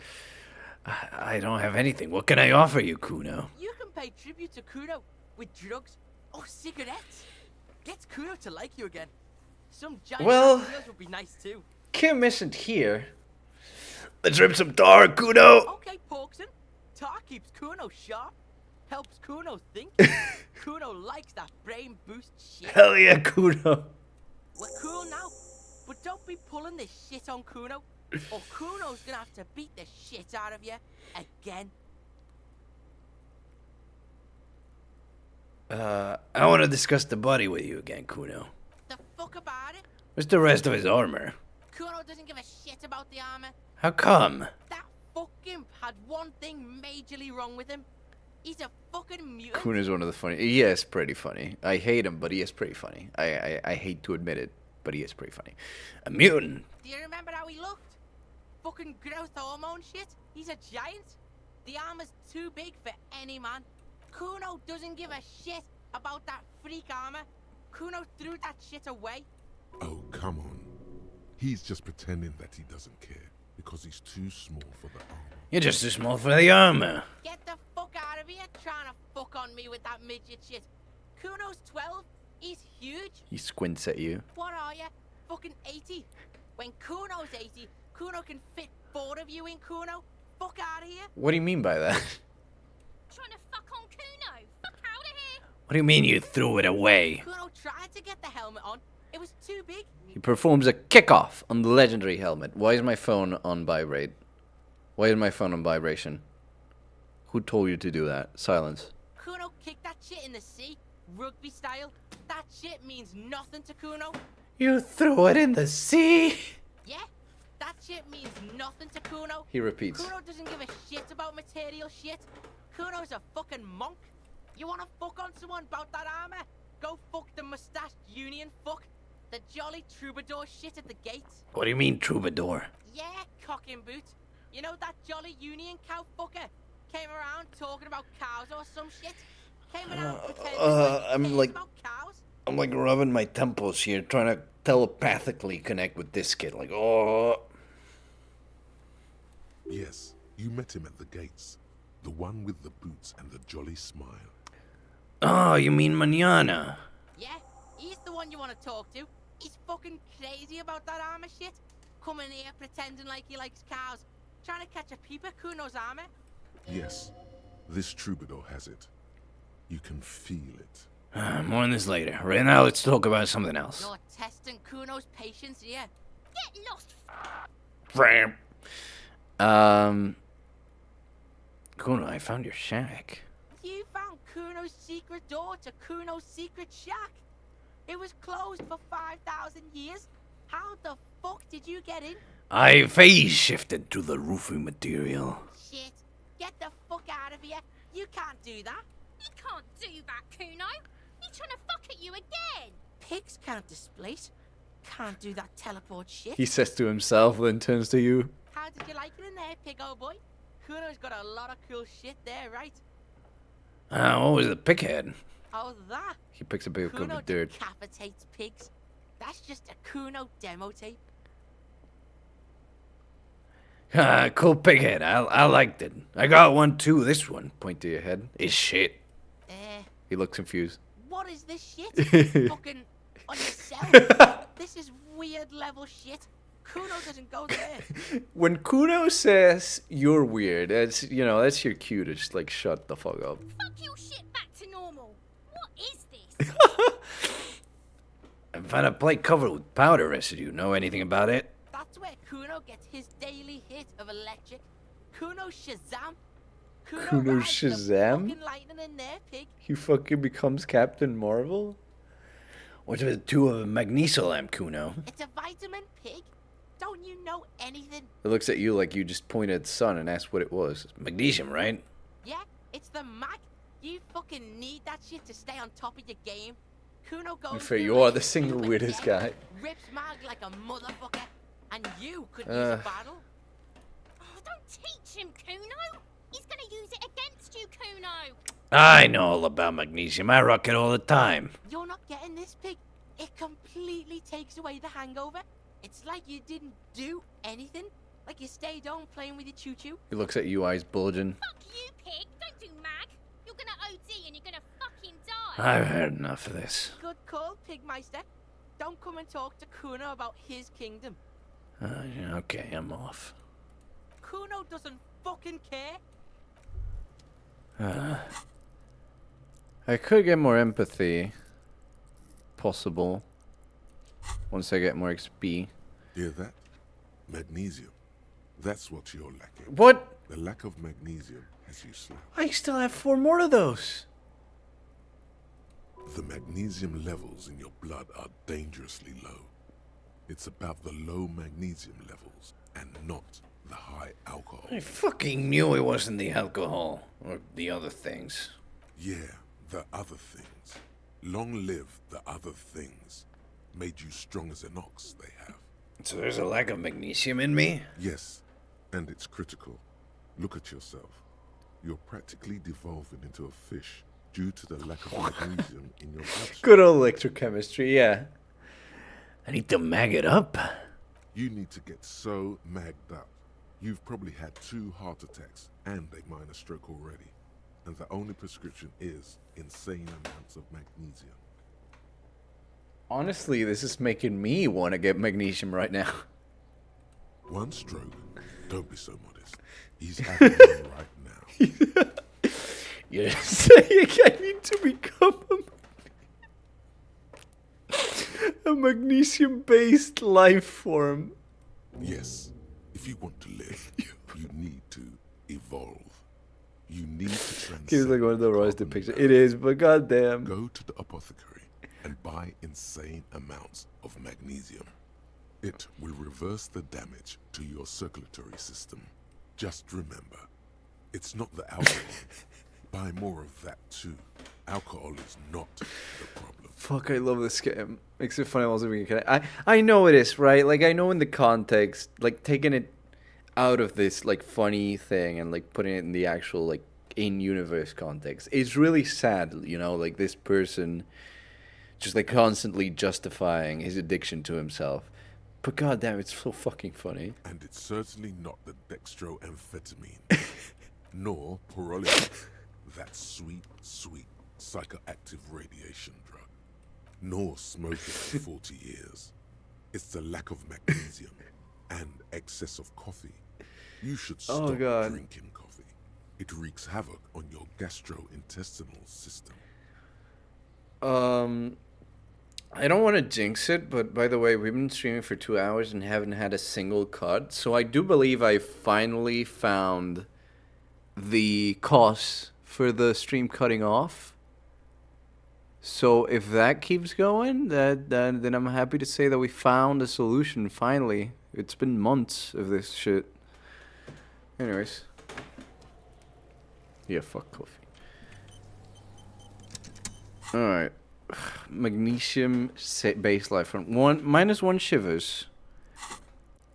My shivers are pretty good. And the others -2 half-light for Kingdom of Conscience. 1 hour, 1 hour 25, 1 hour 15. It's generally understood that human beings are carbon-based organisms. Unlock a new slot. Ooh. Ah, alright. Probably research later then. It's not a melting snow dripping off the roof. It's strange. Alright, where's the rest of the armor? Got the Harvey Gates asked the Jolly Mesk about the armor.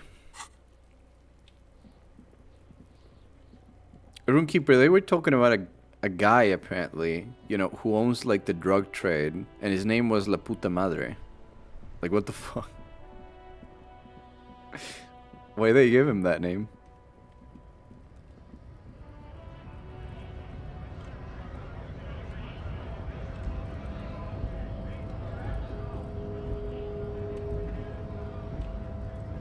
Yeah.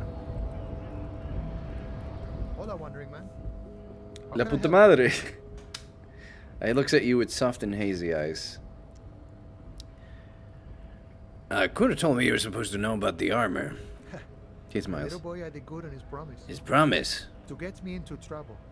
To sick the pigs on me. Pardon the choice of words. Not mine. What happened? So, laughing my ass off at that character's name. But call me mañana? I was asked to look into that armor Or La situation. Puta Madre? Because La Puta Madre is pretty Broke, funny. you know. Track it down, see who took it. I like, the name pops up, I'm like, why they call him that? Did you? At first I thought, why not? Maybe the pieces No, can but fit the yeah. strike. Buy us a few more days under the sun, you know? So I went to this boy. He said he'll make me his prison bitch. He's got eyes everywhere, the cops in his pocket, and he's the king of Jamrock. Serves me right for doing menial footwork. I dropped that probe right then and there, and it still got me into trouble. One bad move is all it takes.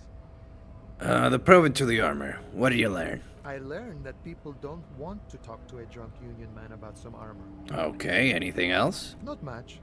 Technical stuff mostly. That was the interesting part. What sort of technical stuff? I did some research into this armadura. Let's say I have friends at the library. He explains with a wry smile. I didn't get into the material science, just how it comes off. What then? In How then? parts, 4 in total. The helmet was the first to go. The kid says he tore it off and kicked it into the sea. I believe him. The boots were still on the guy last I saw. Yep. Too hard to remove. So, as I count, there are 2 parts missing. The gauntlets and the cuirass. This is where I left off. Too much hassle. More like a job for some militia. 4 pieces of armor up for grabs then, but I already sent the boots away. I guess you won't be collecting them all then. That's less work for you at least. Hold up, 4 pieces? Helmet, cuirass, gauntlets, boots. What about the leggings? Oh, they're just gone. They don't exist anymore, if they ever did at all. Forget about them. I did. I'm gonna find 1 piece of it. 1 is enough. Smart choice. It's only that one spot you need armored too. The one the bullet hits. Good luck if you go for those boots though. You'd have an easier time wresting the spurs off a boyadero than getting them off him. So Kuno used it to what? Scare you? It's a minor nuisance. It's all good. He contemplates taking a swig from his flask. He thinks, not yet. Better to get this business out of the way. Sweeter then. Thank you for the cooperation, sir. No problem. He finally takes a swig from the If you see flask. that kid, thank him from Call Me Mañana.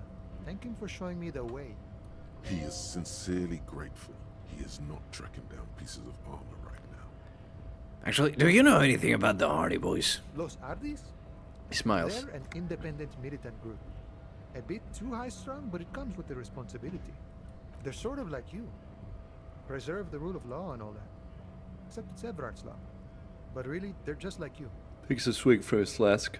Is he actually comparing you, an officer of the law, to some neighborhood vigilantes? Let it go. The man whispers a jaunty tune.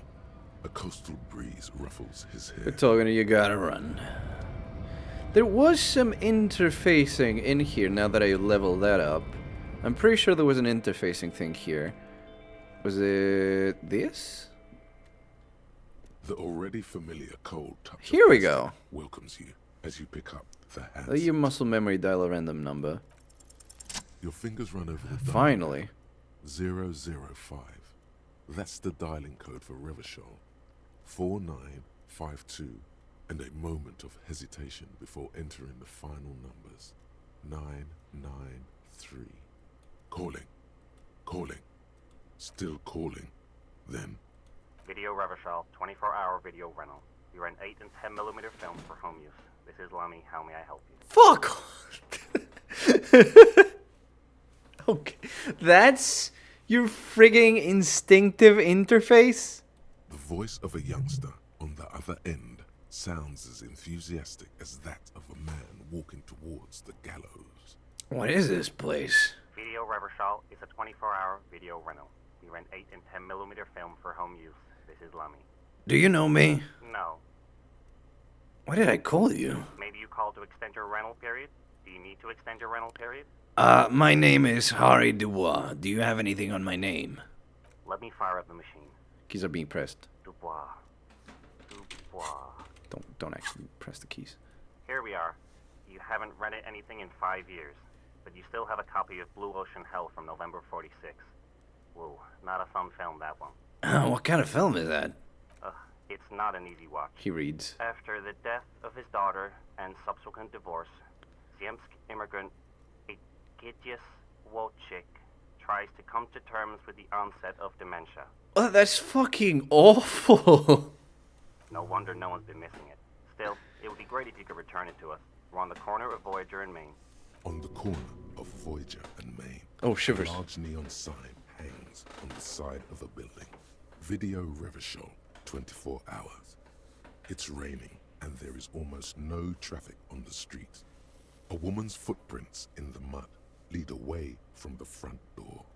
Tiny heels tiptoeing down the road. Beautiful steps, light-footed with a lifetime ahead of them. You look up and the air seems to grow darker. Suddenly you feel like you don't want to hear about video rentals anymore. You don't want to hear about any of it. It was all shit. It's over. What was all shit? It. We're done. That was my interfacing. The file cabinet stands steady. Oh, The this drawer is- slide. I'm gonna beat your ass again. Fucking measure head, make it. Your race descent has temporarily halted, but you will fall again. Subscribe to his advanced race theory. No. What is that twos of yours supposed to mean? Racists are generally not very good examples of their race. Like you? Oh, he gestures towards the lorry man down the street. I just love the dialogue in this game. Yeah. I love the whole writing around this game. It's so good. Like, the descriptions are really... They really get you into it as well. Welcome to Revachol. You hear him yell at a Hear him redhead... yell Ah. at a redhead woman visiting the fritter nearby. I am not like them. I am craniometric perfection. I have taken the trouble to permanently draw a phrenology. Ah, phrenology. Features. This should dispel any doubt.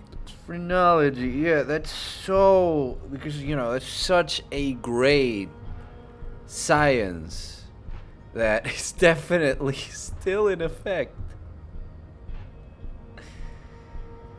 Ay, ay, ay. True, that is a noble cranium, but you got a hard noggin yourself. You're sure I'm not craniometrically superior to you? You exhibit forward projection of the jaw, indicative of schizophrenia and sexual inaccountability. From a purely aesthetic standpoint, the dimple in your jaw makes you look like a baby. This is not craniometry, just an observation. What else? It is impossible to see any more of your bone structure. It is covered in the ravages of Al-Hul. From what remain of your features, I can see fleshy lips, baldness of Huh? Huh? long arms relative to lower limbs. This leads me to conclude you are not a police officer. You are a common criminal, an offspring of murderers and sailors. He's just talking of it. I know, but it's funny. And Vesper. And possibly I love that he is, I think, the only guy so far that I've just seen talk in complete all caps. And yet talk so, yet, you know, his voice acting is like, yes, I am going to speak to you. And I don't know why, but that's also kind of funny. Interesting. So one of my ancestors was Sur la Clef and the other Vesper. Your racial heritage is uninteresting. It is the same as all Rivacholians. Your parents and their parents made the decision to reproduce while under the influence of Al-Ghul. Al-Ghul. That is the only reason Al-Ghul. we're here. Yeah. He's right there. It's almost impossible to get it on unless you're both drunk. It's too scary when people are sober. Why not with the Hardy Boys? I am not the first line of defense. I am the last. Damn. He looked toward the coast defiantly. These so-called Hardy Boys are an effeminate clique of bodybuilders. Their company is spiritually degrading. But you're all part of the union. The Hardy manlets are on the pay of the company. I answer to the union alone. And I do this out of race heroism. Finance is an alien concept to the Simonies. Now leave me be. I must luxuriate in the company of my woman. I thought I was the new measure head. But, alright.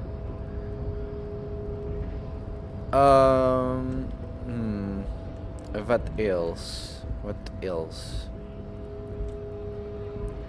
Oh, I don't know if I think I talked about it. doing the Sorry We're Open stream, but I don't remember. Did I mention that I've started taking up baking bread?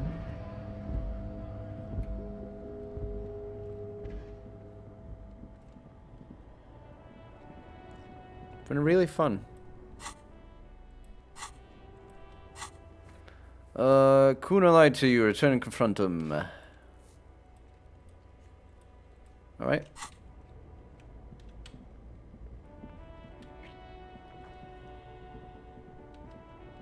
Yes, but you're welcome to talk more about baking. Yes, I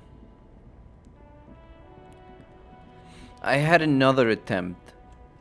Because the first attempt, so I had 3 attempts, right? The first attempt was I did it completely alone. That was my first time baking. And I did it with virtually no guidance except like maybe following a basic recipe.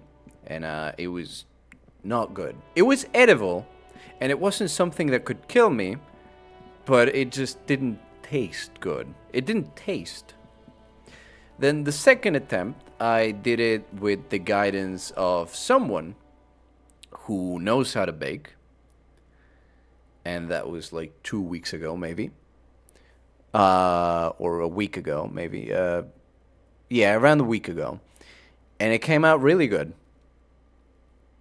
And now this attempt, I did the whole thing alone, which was yesterday.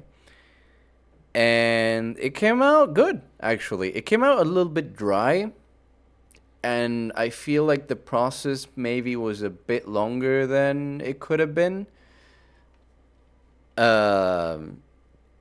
Like maybe I fucked up something in the mixture, but not fucked up. I messed up a little bit. Nothing that would have ruined it. So I ended up with a little bit of dry bread, but it still tasted good. And it tasted better with some like butter on it. It was really good. So I'm happy to say that I can now start baking whenever I feel like it to get more practice for it, while at the same time not having to fear my results. Fuck does Kuno care? The boy turns to you. He doesn't care. I talked to Manana about the armor. Maybe good for French toast? Maybe. So? He raises eyebrows, projecting aggressive indifference. You should thank him.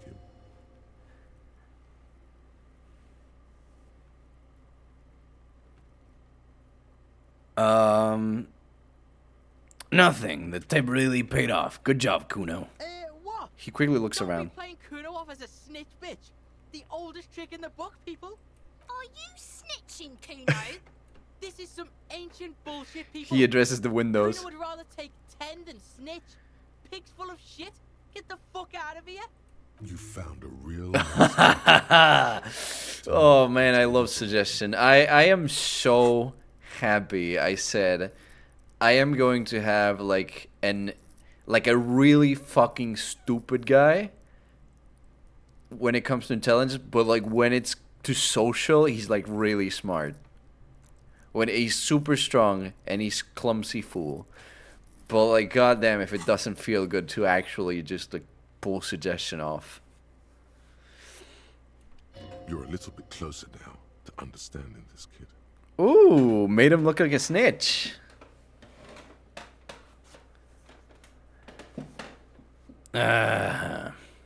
Figure out what's going on with this kid.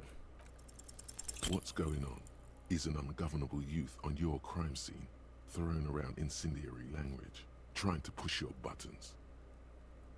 Alright, let me skip this part again. Normal is not what we got here. You've got to work with what you have for now. Okay, I'm off. Kuno doesn't fucking care. Yeah, it's a really fun build. I feel like it's more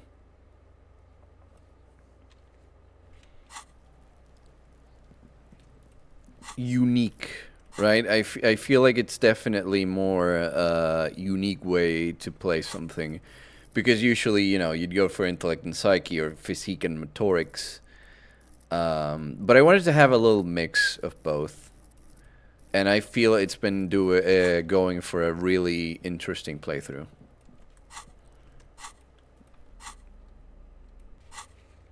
Anyways.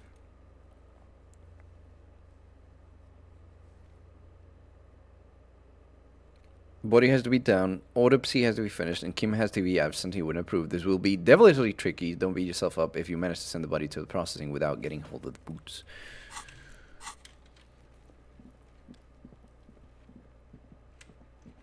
Wait, did he not get the body yet?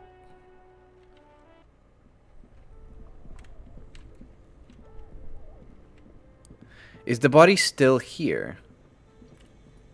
Or... The bear's eyes are still... No. Okay. I was like, maybe he went to look for someone, then he'll come back, then he'll get the body. Okay, I didn't get the boots, that's fine. Intellect and Psyche was my build. Not necessarily the best. Needed to reload a lot because I died of any one error.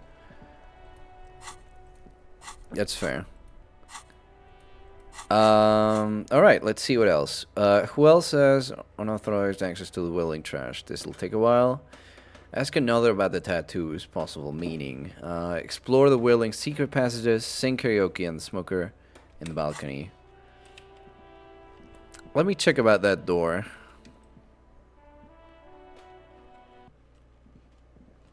Also, let me talk to Elizabeth again.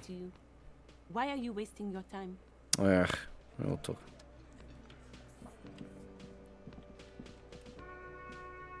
Can I help you? No. Oh, hello, dear. I didn't notice you at first. The water log on the canal is broken, so your husband is probably just stuck on the other side of the coast. Oh my. What happened to the water log?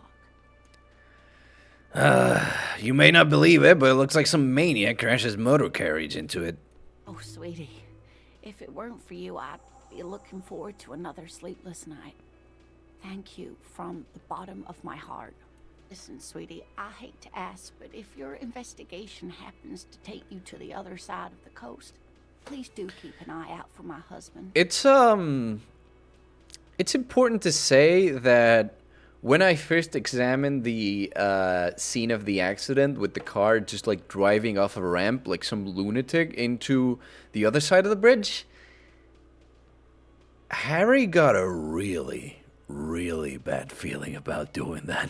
Harry got a really bad feeling about that car, and I don't like that. And if you see him, let him know Lena is waiting for him here at the Whirling. He gets so tangled up in his work that he may not know the water lock's been repaired. And it's cold out there. If I see him, I'll let him know you're here, when or if I get there. Oh, you're such a dear. Thank you, sweetie. That's all for now, ma'am.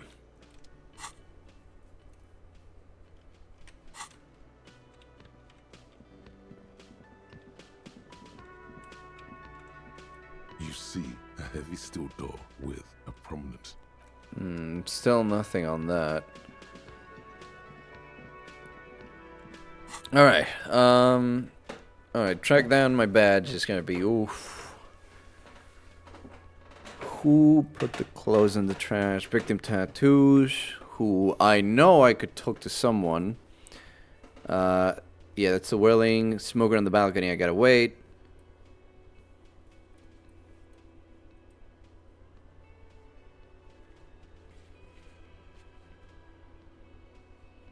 It won't count as one of the people informing you about the tattoos.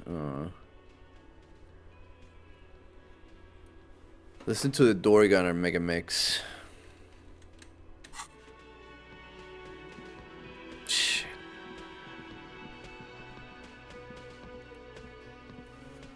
I'm running out of stuff to do, and without Kim, I'm not going to be able to advance that well into the story.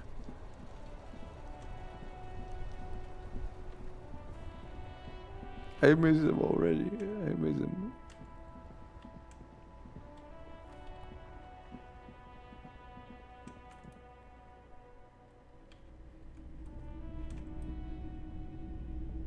Hello.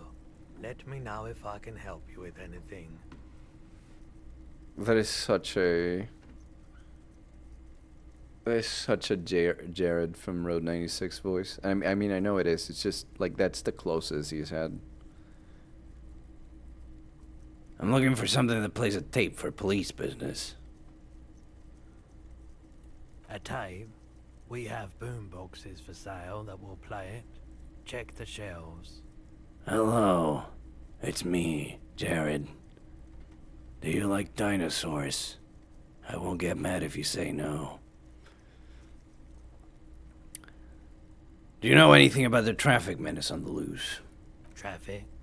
I'm sorry, officer, but I don't drive. But didn't you hear it when the traffic menace drove over your roof? Now that I think about it, I do remember hearing a thunderous noise the other night. Some kind of powerful electric vortex hitting the shop, and then moving on. Vortex sounds fascinating. Yeah, it was pretty wild.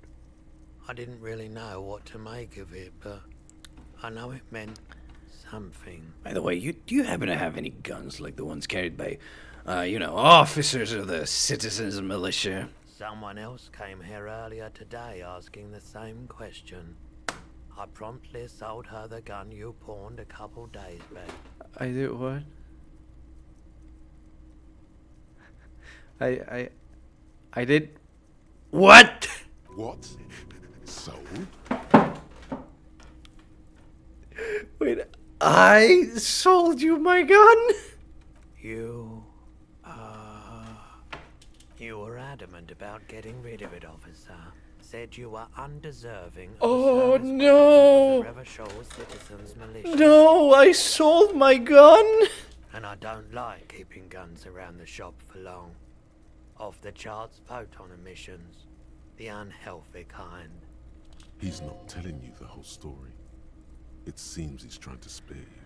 I feel like there's something you're not telling me. You weren't quiet yourself, officer. What was I like? You were very distraught. You said the gun was a threat to your life and that you can't trust yourself with it tonight. And that you need the money. Oh no. When I said that I don't normally buy firearms, you put the gun barrel in your mouth and sort of Oh no, no. Then I agreed to take it. You sucked on a gun? Good.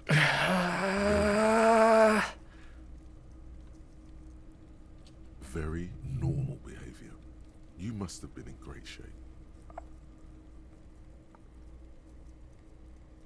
How much did I sell the gun for?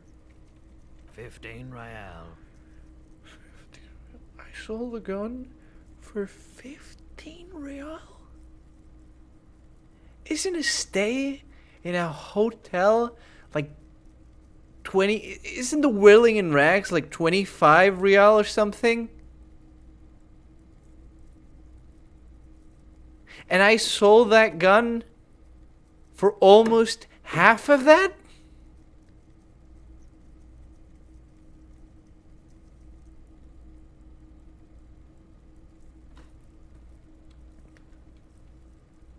I'm so sorry you had to see me in that state. We don't have to talk about it any further. No apologies necessary, officer. The saddest characters in video game. Yes. Was that? Was the buyer a policeman too? She didn't seem like a policeman, although she kept referring to herself as a pig, which was odd. I found her interest in the gun a bit obsessive, but I was just happy to get rid of it, and of her. Oh, Truth God. be told, she was terrifying. You gotta help me find her, man. I wish I could help with that, officer, but I don't know where she was from or where she was going. He's trying to ingratiate himself with you by anticipating your questions. He knows he shouldn't have sold the gun. Any idea where I can find this buyer? My apologies, officer, but I have no idea where she was coming No, God. or where she went. Oh, shit. A needle in a haystack. There is nothing you can do about it right now. You'll just have to hope Everett wasn't lying, and the Union can track her down in time. People from Everett Clare's Union come here to track that gun. Maybe. Shady-looking guys came in here yesterday, looking like they'd just taken off their Wild Pines overalls. They asked if I have a police weapon to sell. I told them I already sold it. They went their way. It was a trip, but you know, all sorts of people come here, asking for all sorts of things. At least now I know how I lost my sidearm. Let's talk about something else. Of course.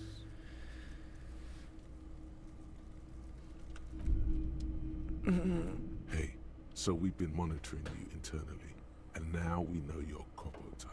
Wait, there are copper types? Yes. Guess what's yours? Some cool cop? No, you're the sorry cop. The cop who's sorriest. Let's make it official then, shall we?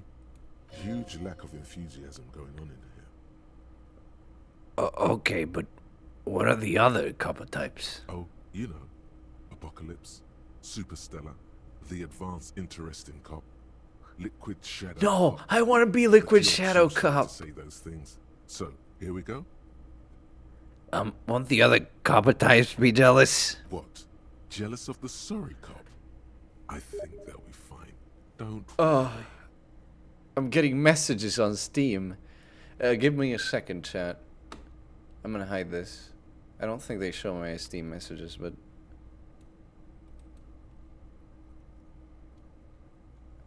while we do that,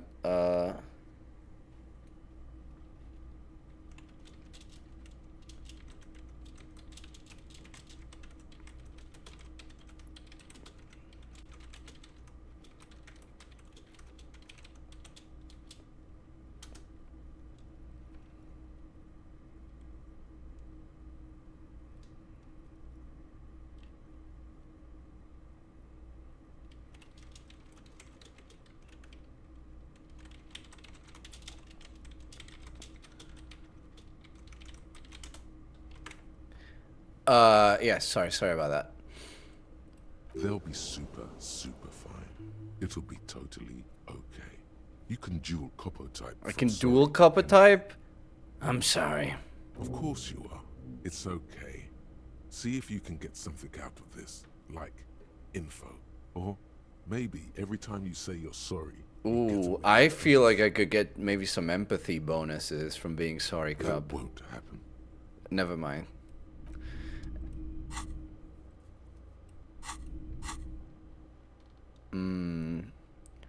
Minus 1 authority. Embarrass me to the party. 6 hours.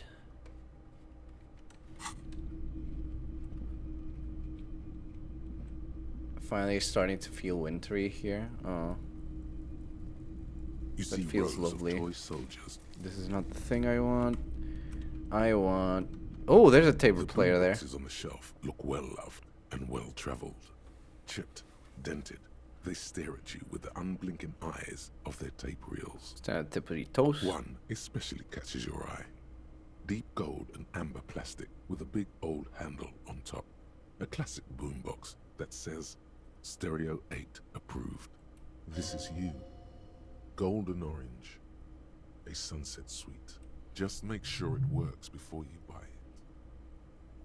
Shopkeep, this Stereo 8 approved machine here. It's the Harman Welsh W2, made in Vespa, designed in Seoul. He says. Plays all reel-to-reel formats.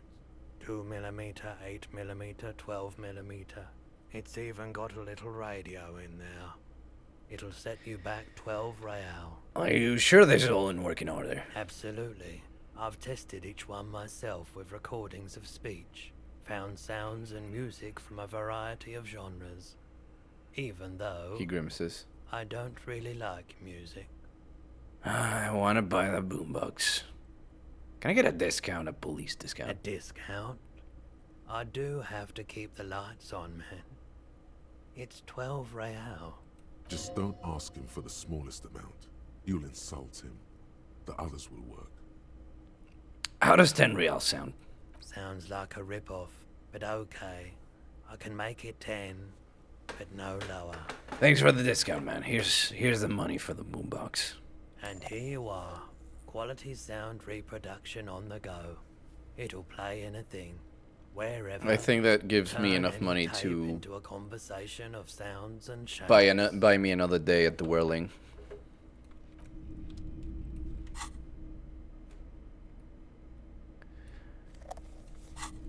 Yeah. Let's fucking go. Oh my god. Yeah, let's go.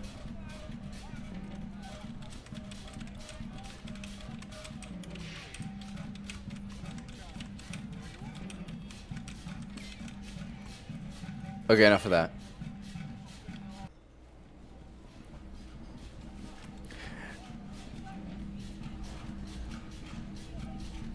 Out of my way, out of my way. I'm gonna listen to this in the privacy of my room, you know?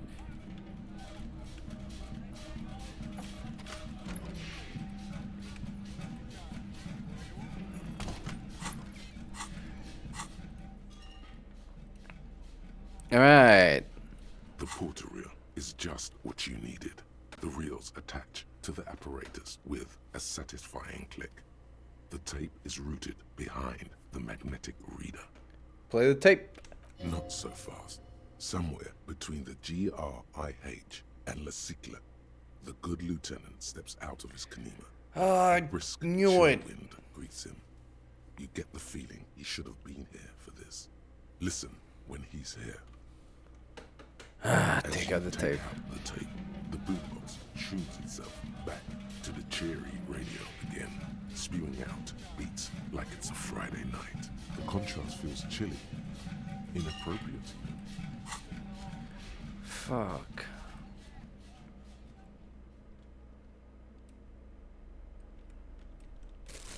Oh. Can I collect tear from this bottle? Huh? No? That's unfortunate. I kind of had a feeling. Oh my god, I'm gonna have to wait until next day to advance on that. That's... Oh, god damn it. I didn't know Kim was going. Alright.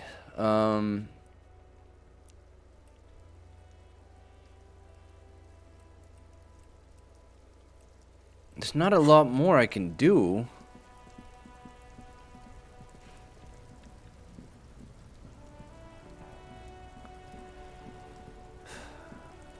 What about my gun? Is there something else about my gun? No. Fuck. Fuck. Trash. Yes, there.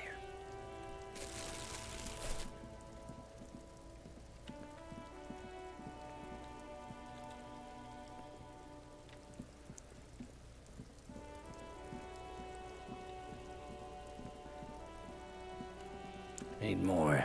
I need more tear. Your tear.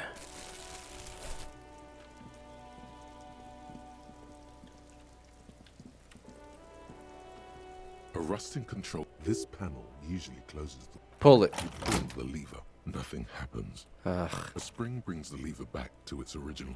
Wasn't there a sign over this? Is there anything I could Crumpled level up sign to do of a this? billboard No. still-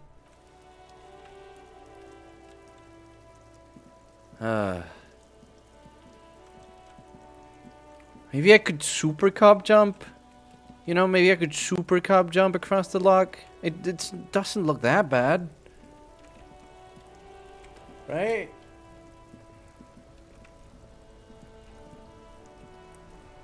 Get me there.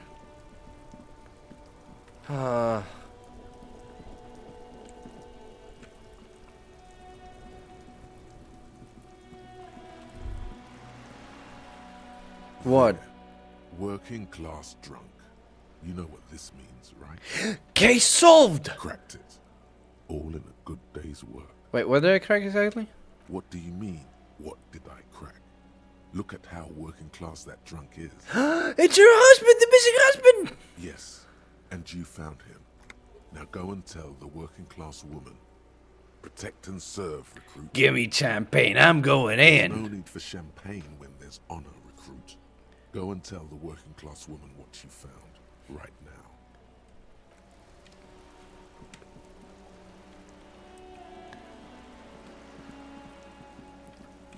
Lady. Protected, sir, madame, I found your husband. God damn it, I already told you. My husband isn't missing. She crosses her arms. Well, I found him nevertheless. I'm that good. Very well then. Where is he? She's getting impatient. Her hand's now picking a random book over. There! Point to the working class drunk down near the sea. Excuse me? She blinks. I don't follow. There's something else hiding in her voice, though. A trace of worry. I found a working class drunk, and I thought he might be yours. Right, 'cause working class women come with alcoholic husbands. She glances over your shoulder toward You the know drunk. what? What? You were right. I do have an alcoholic husband. Although not that one. But you told me your husband's all right. I did, and he is. He takes a step back. He's also an alcoholic. Is he missing it well? No, he's not. Or maybe he is, I don't know. He's probably in the park or in Shamrock somewhere, drinking with his friends. She looks away. I haven't seen him for... Well, to hell with him. She has completely forgotten about her books, staring black into the distance instead. There. She's worried now. Don't worry, I'm gonna find him and bring him back home. Promise. She sighs, but you can detect a slight hint of gratitude and relief from her face. All right, go ahead. Do you have any questions? What does your husband look like? Honestly, not that different from you. Like a late-stage alcoholic, then. That's one way to put it, yes. No offense. I'd also add he's a little bit chubby. Thanks, Cub. You gave her existential dread. Wait, No, it's just normal did dread. She just imply that you're fat. You're not fat. The body type she's referring to is called a Franco-Nigerian hard body. Shut the fuck up. What? I see. What else? What else? He was wearing a dark brown leather jacket with a bright blue inner lining. The lining is hand-sewn. I made it myself. She sighs, her voice slightly quivering when she adds, It's his cool jacket. God knows it's too cold to run around in this, but he refuses to change. bright blue inner lining, dark brown with Who brown. cares about the cold when you have your cool jacket to wear? You can completely sympathize. Honestly, kinda, yeah. I even tried throwing it away once, but he just dug it out of the bin. Can you believe it? She looks back at you, shaking her head. Well, that jacket's really that cool, then I can totally understand. Well, what can you do? I hope that at least that extra lining helps him keep warm at night. I wouldn't like him to catch cold. She's thinking about him out in the cold, in some park, or on the coast. And it's making her more and more worried. When did you last see him? Yesterday morning, he went to the library. Her eyes become cold He went with to retrieve recollection. my book, and he promised he'd walk straight back home. Because we talked about this. We talked about not wandering off again. I don't know what to do. I honestly don't know what to do with his addiction. Like that? With the cool Makes jacket, me you feel mean? weak. Gone for around 36 hours then. Damn, this is a missing persons case. She turns away from you in an attempt to recover. I think I got it. Thanks. So you are going to look for him. She genuinely wants you to know. Don't make her ask. Yes, I will bring him back home to you. Thank you. He senses Please gratitude do. in her voice. Even though I'm sure he will return I mean, home yeah, it's a by cool himself. jacket. I'm still sure of that. She tries to maintain a brave front, even though her eyes reveal the opposite. Thanks, I'll get going. Alright, hell yeah.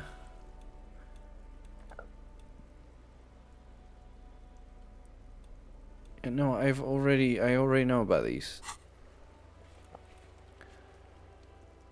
The guy's drinking somewhere with his buddies. I mean, I could do that side quest at least. Find him somewhere.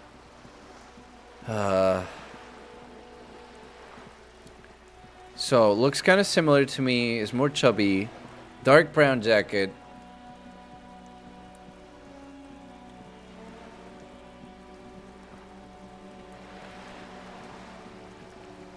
I'm starting to get cool. I'm still wearing a very thin jacket with spray painted stuff on.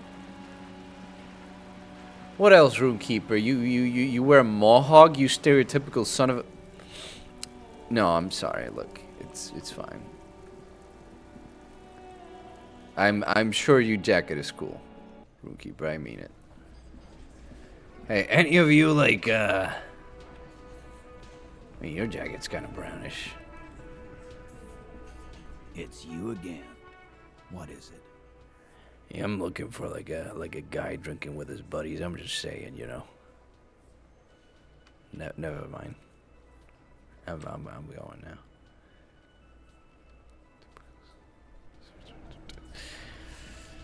Right, brown jacket, drinking with his buddies, probably in a park somewhere.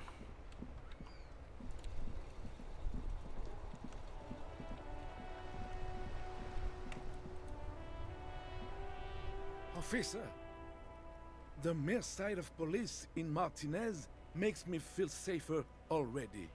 How? No. It's fine. It's fine. It's fine. We just need to find the guy. Just need to find the dude. Brown. Drinking with his bubbies.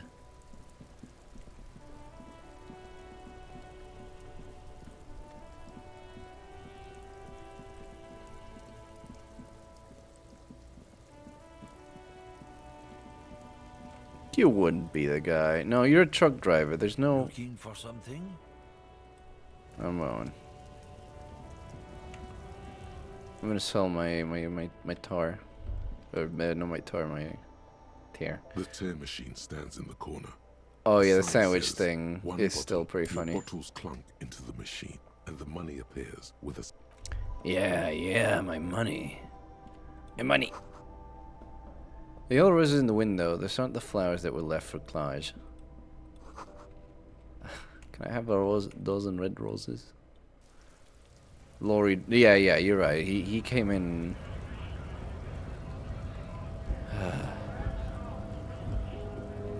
Where could he be? I don't even know if I'm gonna find him in this area, right? Like, maybe I'll find him south. Maybe he is the guy that was drinking. He's been missing since yesterday morning. Well, where's the library, right? Like that was not the library, that was the bookstore. Huh. Yeah, I think it's not something I'm gonna be able to do until...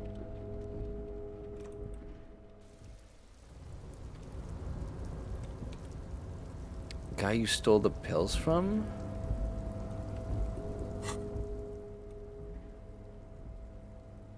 Speed I got from...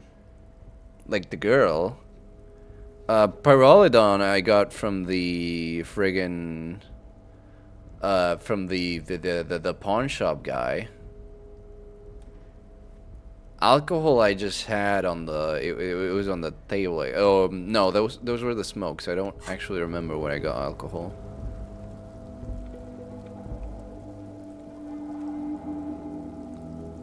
Clean up my bottles, at least.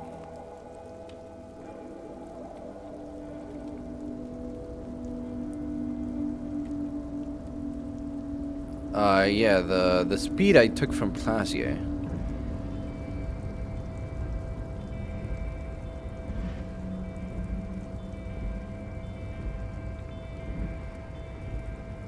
Alcohol is good. Maybe. Maybe.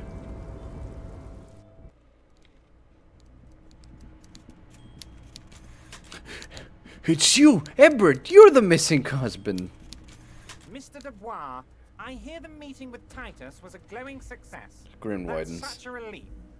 Titus can be a handful sometimes.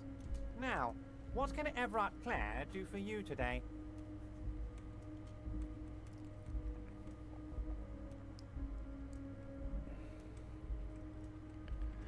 Told the union is involved into the local drug trade. What? He's Max's forehead. How could you say that to me? You know I appreciate a joke as much as any Johnny Fat Guy, but I can't take slander. Are you actually investigating this? No comment. Harry. He sighs. You wound me, Harry. In the heart. But I trust you to put this to bed. Do what you must, and let's change the subject, shall we? I just finished investigating the local drug trade. Ah, yes. Your side investigation. Thank you. He adjusts his glasses. You've got some spirit clearing up phony drug accusations alongside this murder. I'll talk to the mayor and see if I can get you the key to the city, Harry. Now let's talk real business. Not even a speck of anger in his voice. That's that then. Alright. He's chubby and has a jacket. Yeah, it's him. I met Joyce. Oh, that's very nice. I haven't gotten around to her yet. I'm very, very busy, you see. You're just a button in I the hope sleeve. you're getting along. One thing I want to make very clear, Harry, is that this is not some kind of union versus corporation situation. Everyone is just pals here. Just pals. We're all trying to do what's best for Martinez. His smile widens. Don't feel like you can't cooperate with her because you and I are such good friends and I helped you get the body down. And I'm helping you find your gun. I'm not a jealous guy. Whoa. That's so nice of him. Suspiciously nice. Are you sure? I find it a little odd. I'm just a nice guy, Harry. I wouldn't be where I am now if I wasn't nice. Slams his fist into his hand. It's all about emotions, and I want you to have positive emotions when you think of me. Okay then. Positive emotions it is. You like positive emotions. Joyce said the previous union leader vanished under suspicious circumstances. Vanished? Harry, the woman left her casserole in the oven and couldn't make it here in time for the voting. Oh, did I leave my casserole on? Better go home and check. The election can wait. The man frowns. When she got back, the whole thing was over. What happened to the previous negotiator, Mr. Gaumont? What do you mean, Harry? The big man sounds annoyed. I let him go. He made concessions for the company in previous negotiations. Why would you let an ally like that go? He's an old man, Harry. I wanted him to spend more time with his family. He looks down God and sighs. knows how long he's got left. You call him a midget. Harry! He exclaims indignant. I have little people in my organization. I would never call someone a midget. What is this? Honestly, I'm beginning to think you're a midget, Harry. What? I'm only kidding, Harry. You're not a midget. No one is. We're pals. I'm taller than you. It's hard to say if he really lost his temper, or if this is another one of his tricks. This man almost never angers visibly. Why haven't you let her in to see you? If she actually wants to see me, she will find a way. Any good negotiator would. And I just don't have anything to discuss with a bad negotiator. He doesn't want to see her. It's as simple as that. Okay, let's talk about something else. Of course, Harry. Let me just assure you one more time. It's perfectly okay to share anything we discuss here with this Joyce. This is a completely transparent organization. I have no interest in what she is doing, but I myself have nothing to hide. Your business is your business, and I respect your privacy. Just remember, none of this. It makes an all-encompassing sick gesture. Tell her about all of it. My brother's picture, my singing swordfish clock. He looks around. Tell her how overweight I am and how I'm helping you find your lost gun. Tell her about everything. Everett doesn't mind. This is weird. Not nice weird, but okay. I'm gonna leave now. We might talk again later. Jesus freaking Christ. You see this swordfish clock? How'd you get that? Oh well.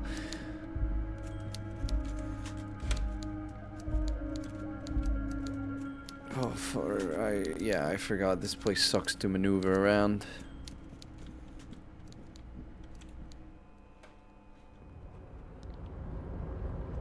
So, despite me wanting to have a more active schedule, which I might stream more tomorrow and I might stream more on Thursday, despite that, December is going to complicate things. December will probably have a little bit less streams. But I at least want to keep it to, you know, once a week still. But I do want to pick up the pace on these games. I really do have to pick up the pace. These are very long games that I'm playing right now. Collecting rainwater.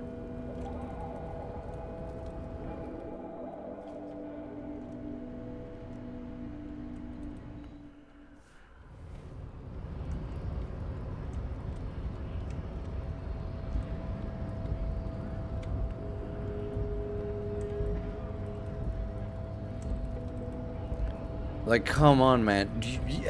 I'm probably, like, if... Dragon's Dogma is probably the biggest offender of this. I am probably, like, 10% done with that game, or less.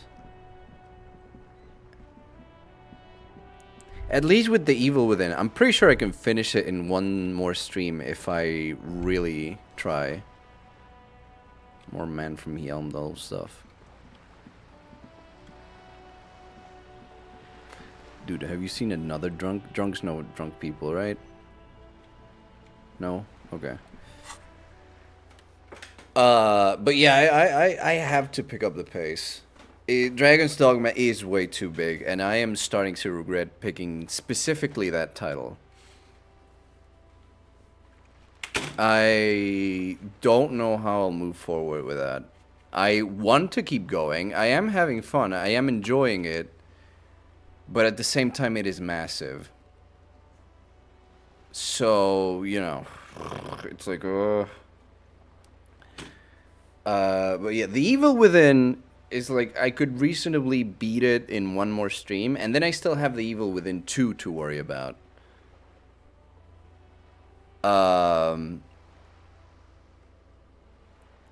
After that, I think I might rework the way I do scheduling. After I finish one of these games from the cycle, I will whatchamacallit,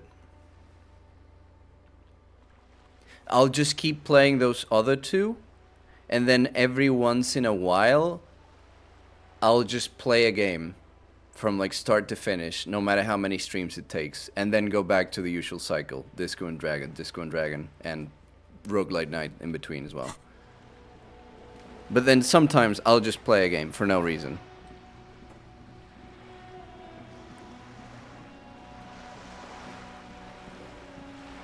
I think that's the way I have to go forward, to at least so I can hold on during this cycle. Just an ordinary wall. Nothing to see here. Where the fuck am I looking at this wall? Yeah. Why? It's a wall. An ordinary wall. I'm too stupid for it. Where is concept? Oh, there you are. Can't even level up that.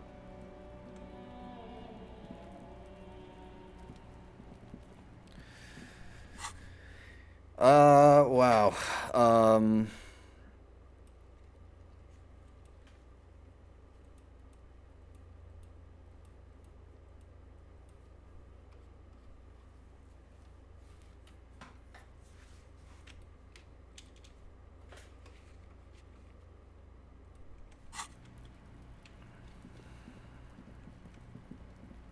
Yeah, I'm really at a loss on what to do without Kim. I can't check the tape.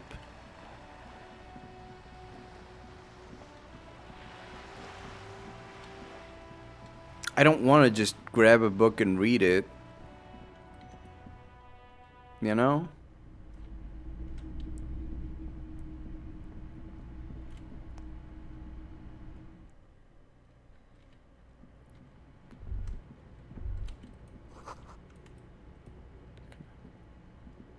The barbell waits patiently on the floor, Head like a hurts. dog for its master.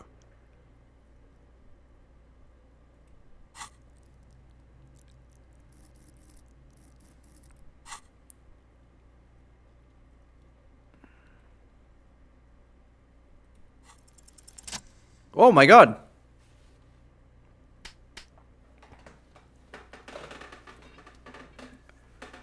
Hell yeah! Conjuring up an inhuman amount of strength, you raise the barbell up in the air. Your biceps tremble, but you're a savage.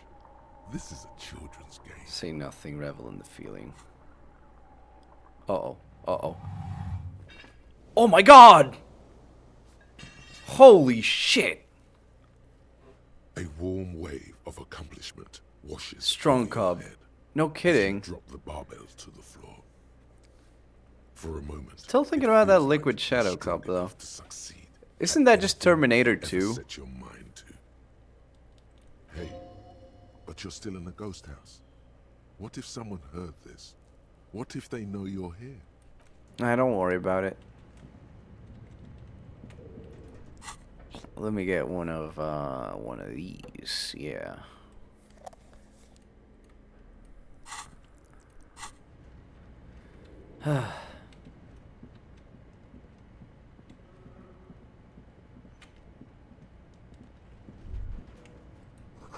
Where are the clothes that used to display?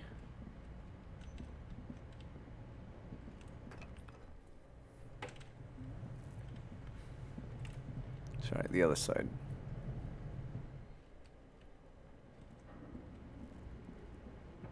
Here, up here, I want to go. Lady.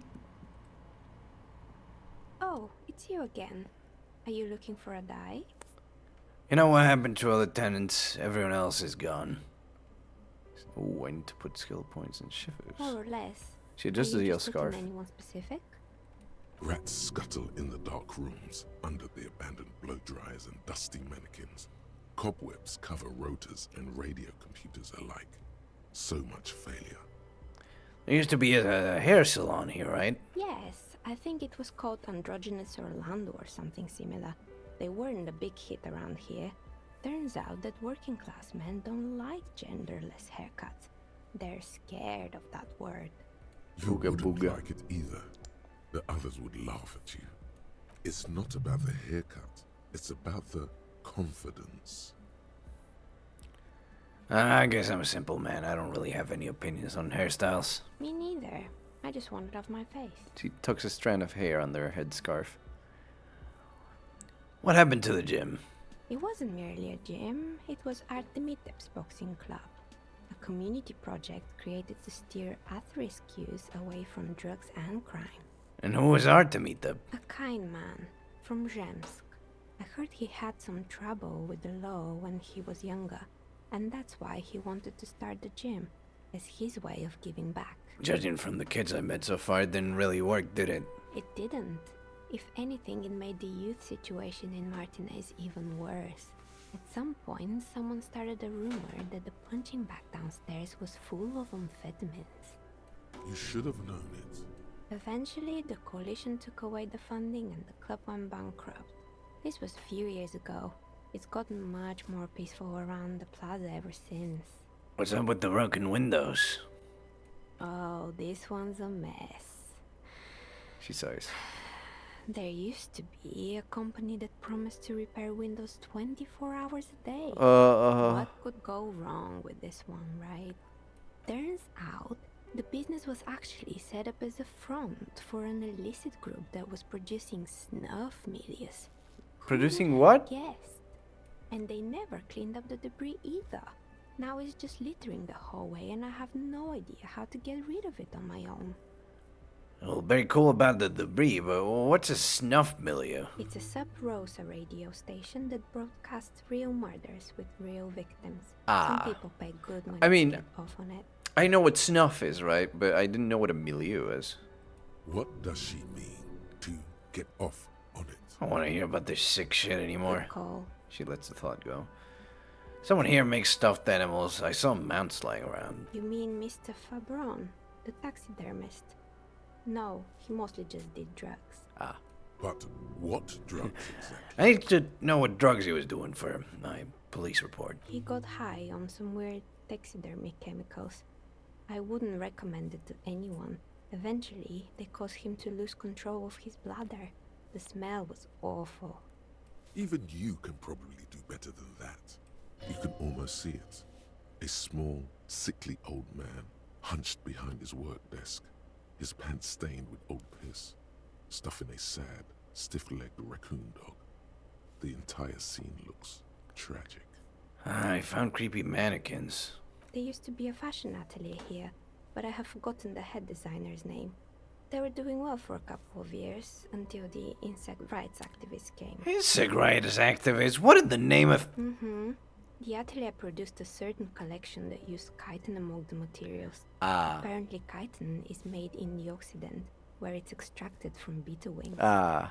And you know how all kinds of political movements are big in the Occident. The activists shut down the biggest chitin supplier, which Chitin. of course caused the price to skyrocket. That's not how I thought that word was pronounced. And, naturally, all the most fashionable tastemakers refused to be seen in chitin from then on. The atelier went bankrupt before they could finish the collection. I'm glad that someone took care of the little guys. I like insects. Really? She looks at the windowsill, where a dead fly is lying on its back, legs curled up in a bow tie. Poor guy. Suddenly, you get a feeling that insects are important to the case. It's hard to say why. What's with the rotor blades and ski? God, this wouldn't have given me an extra point in that perception thing, would it have? Oh God. What's with the rotor blades and the skis? They were made by a company called Slipstream. After Slipknot? they pivoted from making rotor blades to skis, their chief executive took off on a vacation with all their money. She rests her chin on her hand with an impish smile. Honestly, I think it's quite funny. I think he's still sending out holiday transmissions from Tulula or Tiumotiri or Hashtkor or wherever he is. Interesting. What do these transmissions say? The usual, I imagine.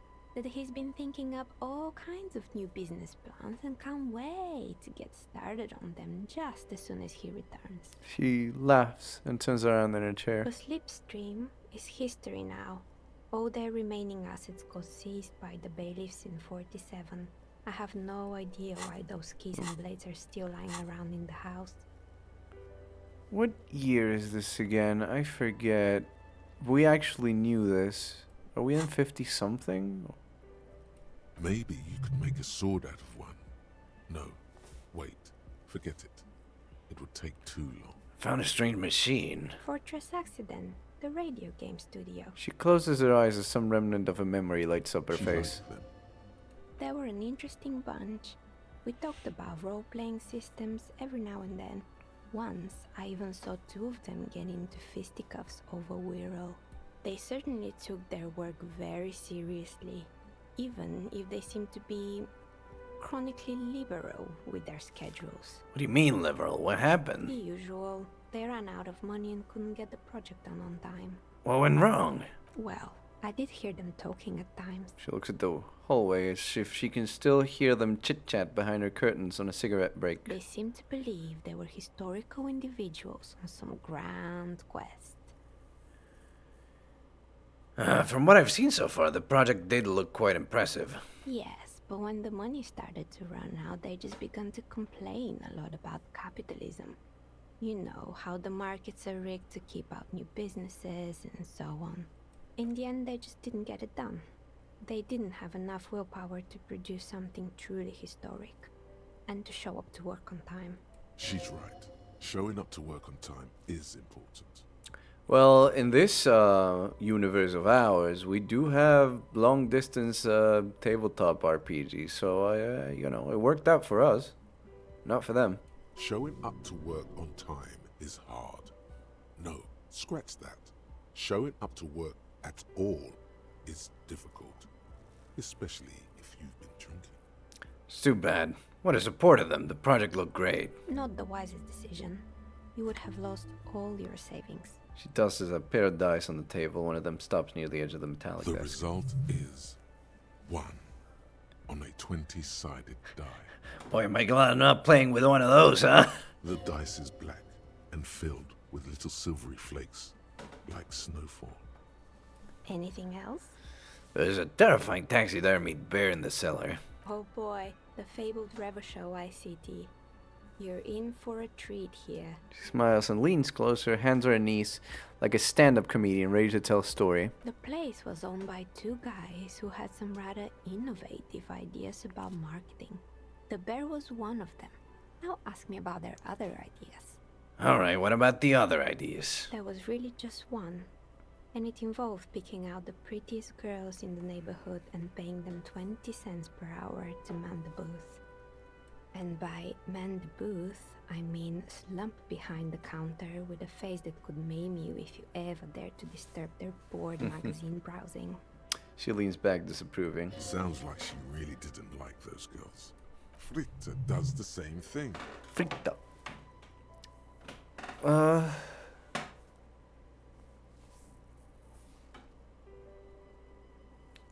I know a girl just like that. She works in Fritt as a cashier, and she's not particularly friendly. Employing silky teenage girls is a widespread practice, yes. Unfortunately, they always come in packs. I'm talking about acne-ridden girlfriends and gorilla-like boyfriends loitering near the shop. At least that's what happened with Ravachol ICT. And they already had the bear. She closes her eyes as if remembering something painful. What about the bear? The bear. The beast. I hope you never meet the beast. She repeats, pressing thumbs into her temples, like trying to suppress a headache. It didn't work out? Of course not. The bear was terrifying. No one wants ice cream guarded by a hostile apex predator. To make matters worse, the fridge didn't work too well either, and half the ice cream came out malformed and partially melted. Oh boy. Eventually, Ravachol ICT lost the price war to its rival, Glace 5000. Glace 5000 sold caramel sundaes for only 5 cents a piece, out of regular fridges. I'm sure the bear was doing its best. Maybe, because the taxidermist who made that bear definitely wasn't. Doing his best, I mean. How come? He said that the bear was his vision beast. He said he met his vision beast while high on desiccants. Called it Megatherian. Megatherian? Isn't that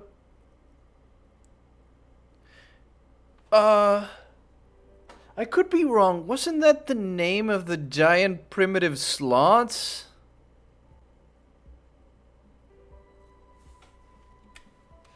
I need to look this up.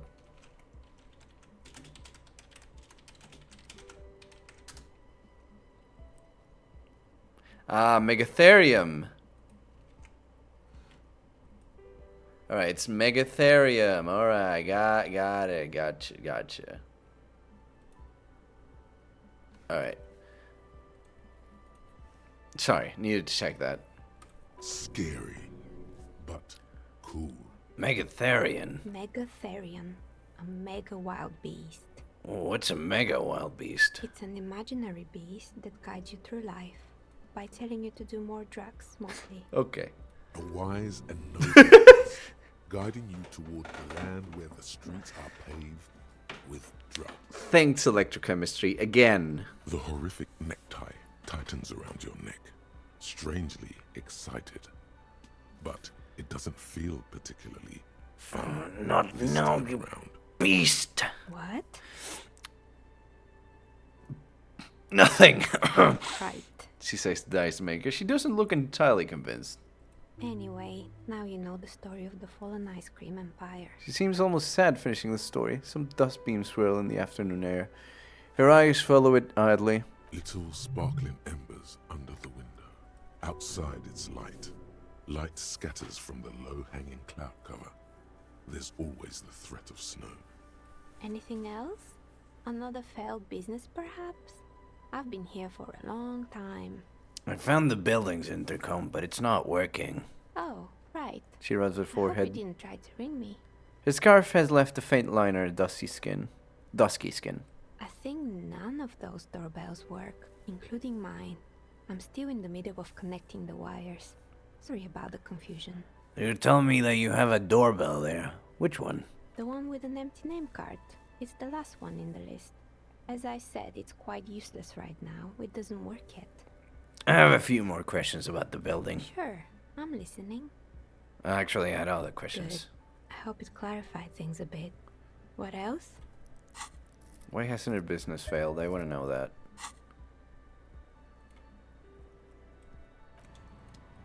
Oh, it's you again. Are you looking for a dad? Aside from getting naked, Damn. I'm not sure what else to do. The building holds no more answers for you. Okay. Should have probably taken a little bit of what shivers? Physique? Yeah, I should have probably taken a little bit of alcohol. It's fine. Maybe I'll never know.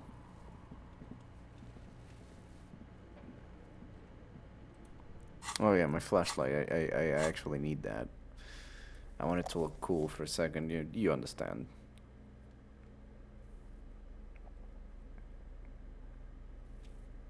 I completely forgot that I have these.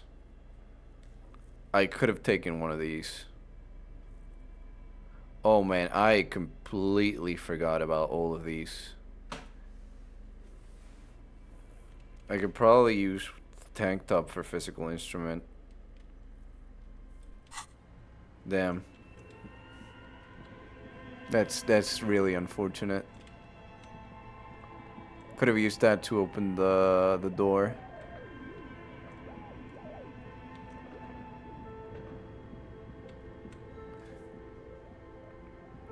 I don't know, maybe that I lifted the barbell, it's gonna give me a bonus, and it's gonna open that thing. Yeah, definitely. Yeah, definitely. Sorry, I'm a little far away from the mic. Let me get close again, like a normal human being.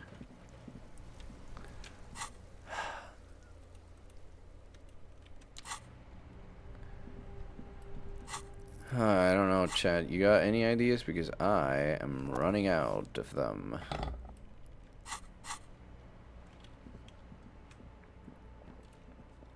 I mean, I guess I could ask Clasier.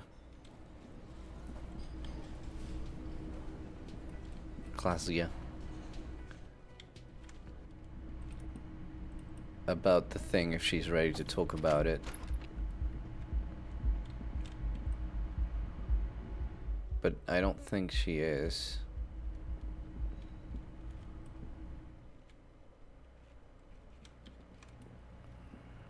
The same small, heavy door.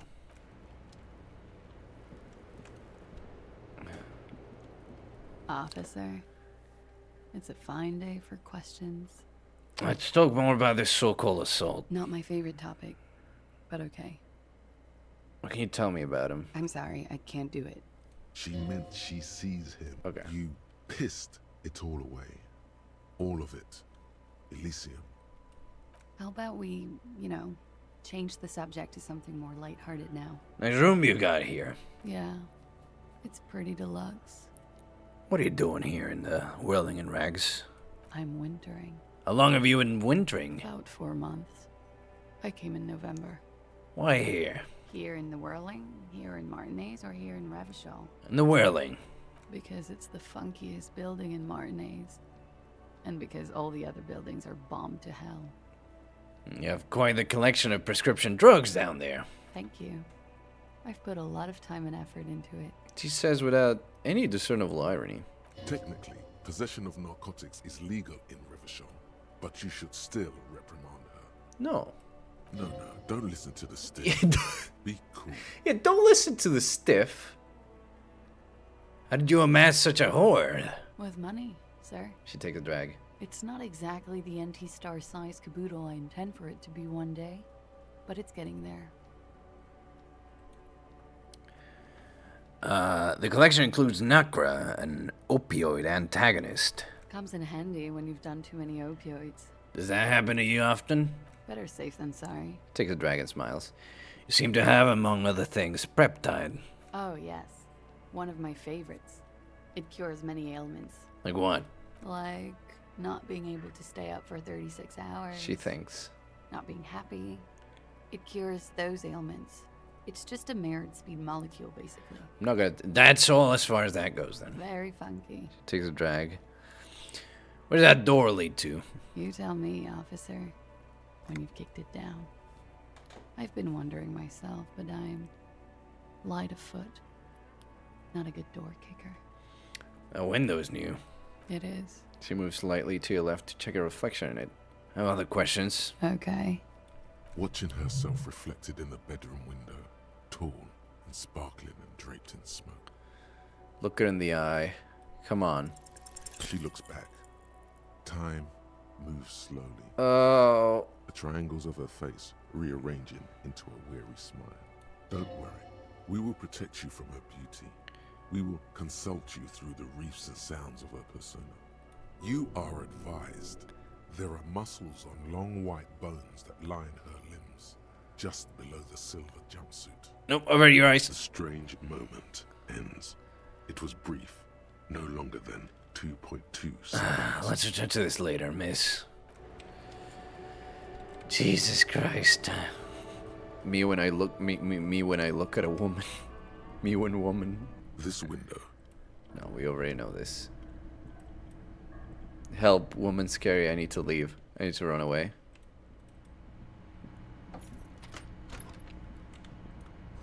See the yard below. Corpse is no longer there.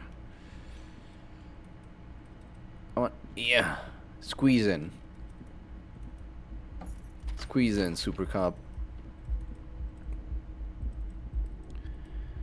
Alright, not a lot else I can do in here, in this place.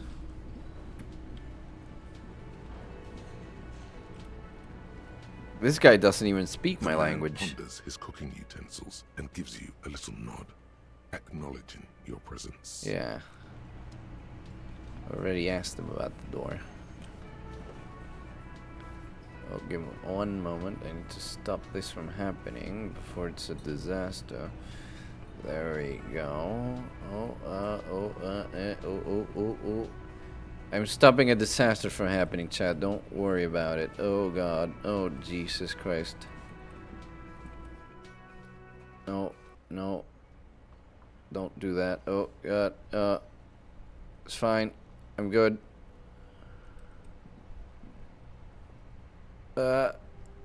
Please. Okay. We're back. I'm back. Sorry, I was, saving the world and all that. And by world, I mean I was saving the stream and all that. Money.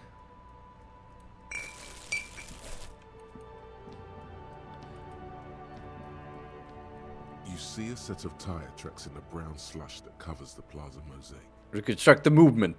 Super cop, come on. No. These tracks are not interesting at all. Please. Let the street sweeper just sweep them away. I can put no more points into visual calculus. My money. My skills. My reputation. The trash container step. The smell of rotten food rises to greet you. You see soggy cartons, dirty rags, and organic waste. The container sounds a muffled gong. I didn't even check. Do I have my visual calculus glasses on? If I don't, and I purposefully fucked that up... Oh, okay, good. Kuno likes this brain shit, thinking shit. Kuno doesn't give a fuck. Kuno doesn't fucking care.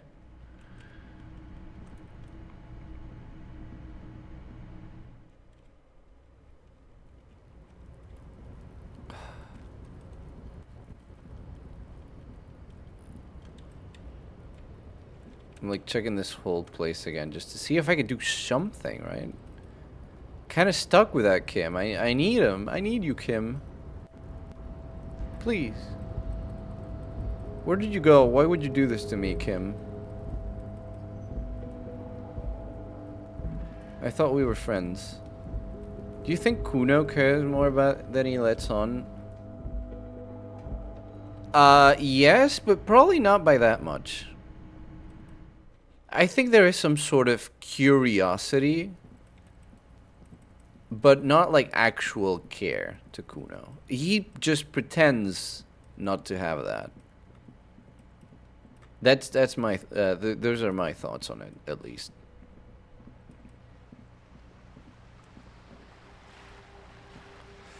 I'm going back to the apartments.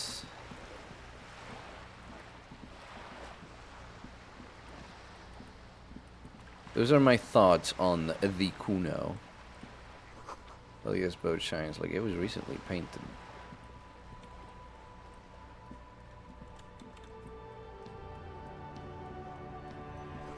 Capeside Apartments. Oh, these are the street things. She's still up there? Hello again, officers. Have you come to admire my mural? So you won't talk about the murder, but maybe you can tell me something about the murder victim's missing armor. What do I care about some fucking tin eggshells? Isn't armor art for the body? Ugh, alright. Sad piggy. I'll give you this one. I saw a little girl in the fishing village running around with military-grade handwear. Fishing Cute village? as hell. If you haven't been there, the village is a shithole down the coast from the main Oh, plaza. come on! Have a good time. There's a little girl wearing the gloves there. No. That's all the snitching Cindy the Skull does for today. Actually, I don't even know why I told you what I just told you. I have a weakness for animals. It's the animal thing again. Damn it. She looks at you a little sad suddenly. Catch you later, Cindy.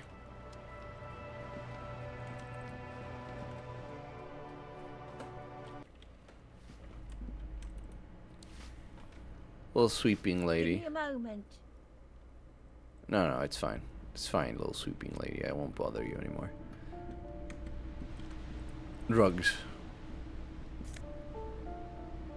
Book. 16 Days of Coldest April. Ooh.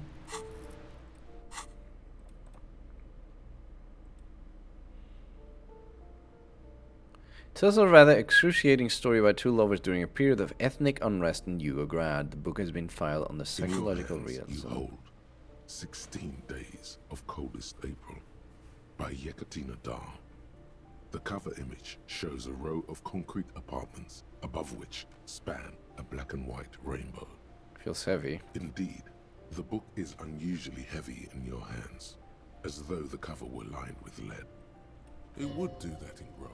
How long is this book anyway? You flip through the book. The pages are thinner than you realized, and the type quite small and tightly set. It's nearly 600 pages long. The back cover. The back cover is dominated by a black and white photograph of the author. What does she look like? She can't be much older than her mid-30s in this photograph. And yet, from this cover, the eyes of a sad old woman stare back at you. Jesus fucking Christ, put that away. Do you want me to die? Oh, I'm not reading all that shit.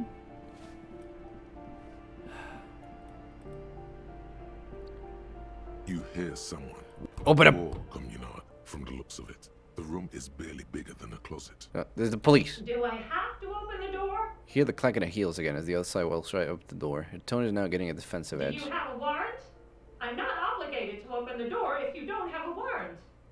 Later then, entering this door seems a physical challenge. Ugh. Oh, this is a roomkeeper's room.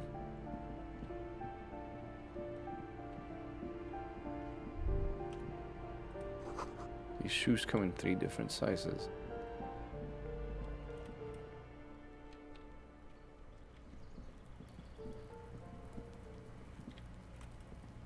This is the other place. Oh God.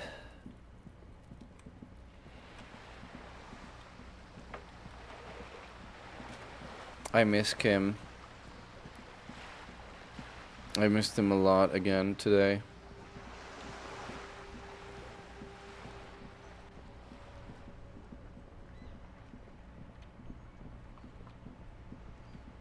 Where could I even go? What could I even do? There's nothing for me in this world. Renee, have you seen a drunk man or something? Have you done anything you could help me with? Vigilance officer, what can this old carabinier do for you? What is it about this old soldier that makes him stand so proud? All you observe is a veteran refusing to let go of the parts of his old uniform. This is not uncommon. Sit down and long. No. The Royal Carabiniers in service of Frissel the First, Guillaume le Lion, and the valiant King Philip V before him. Don't you mean Frissel the Fan? You do not speak his name, Craven. Although he was a clown. He turns back to you. But he was our clown. Ours to ridicule and to mourn. My friend's talking about me. This is how my friends are going to talk about me in my funeral. He was our clown. There's something you missed. You will get to it. Don't worry. All right.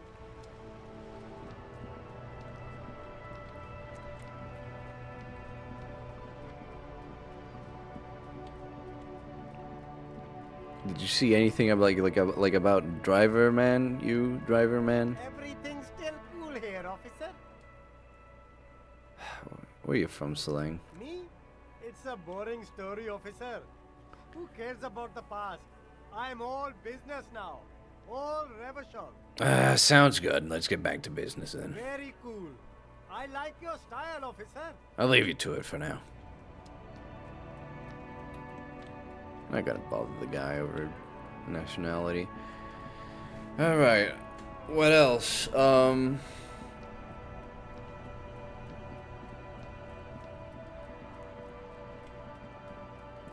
Come on, who could have my gun?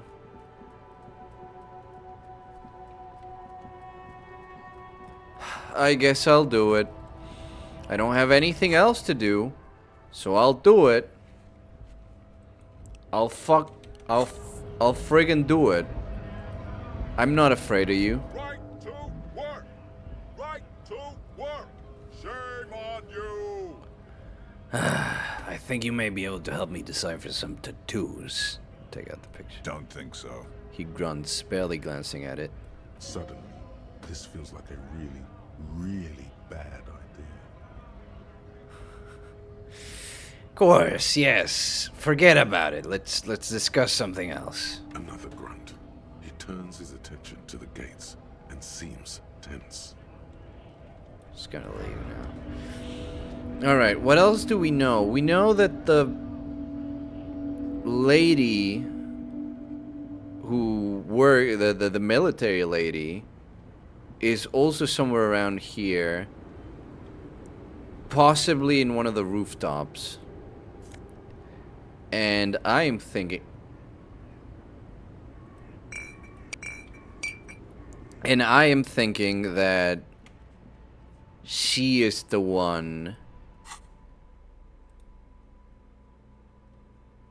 who has my gun. Because she called herself a pig, right? So that's what I'm thinking. I'm gonna check, by the way, if drugs stack.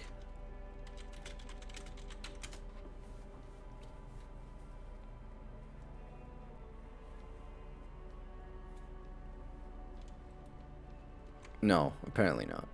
Pawnshop guy did say he sold it to a woman. Yeah, that's what I'm thinking. He said he sold it to a woman and that the woman called herself a pig. This is not something, probably not something a police officer would do, but it seems more like something someone in military background might do, especially, you know, being more crass and stuff. Like that, in that sort of way.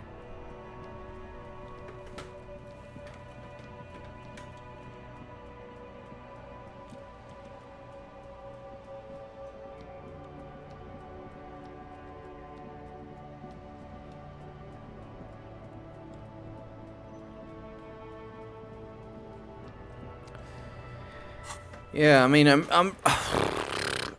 I might have to wait for Kim, but there's still this.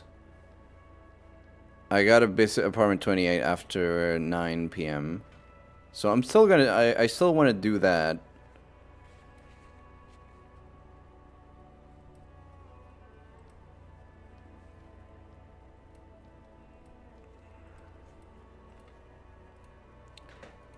Yeah, honestly, all of these are gonna take time, so I might as well just wait.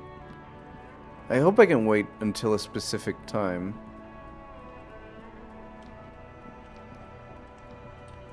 Let's go here. You sit on the wind-worn wooden planks of the bench. Your feet ache.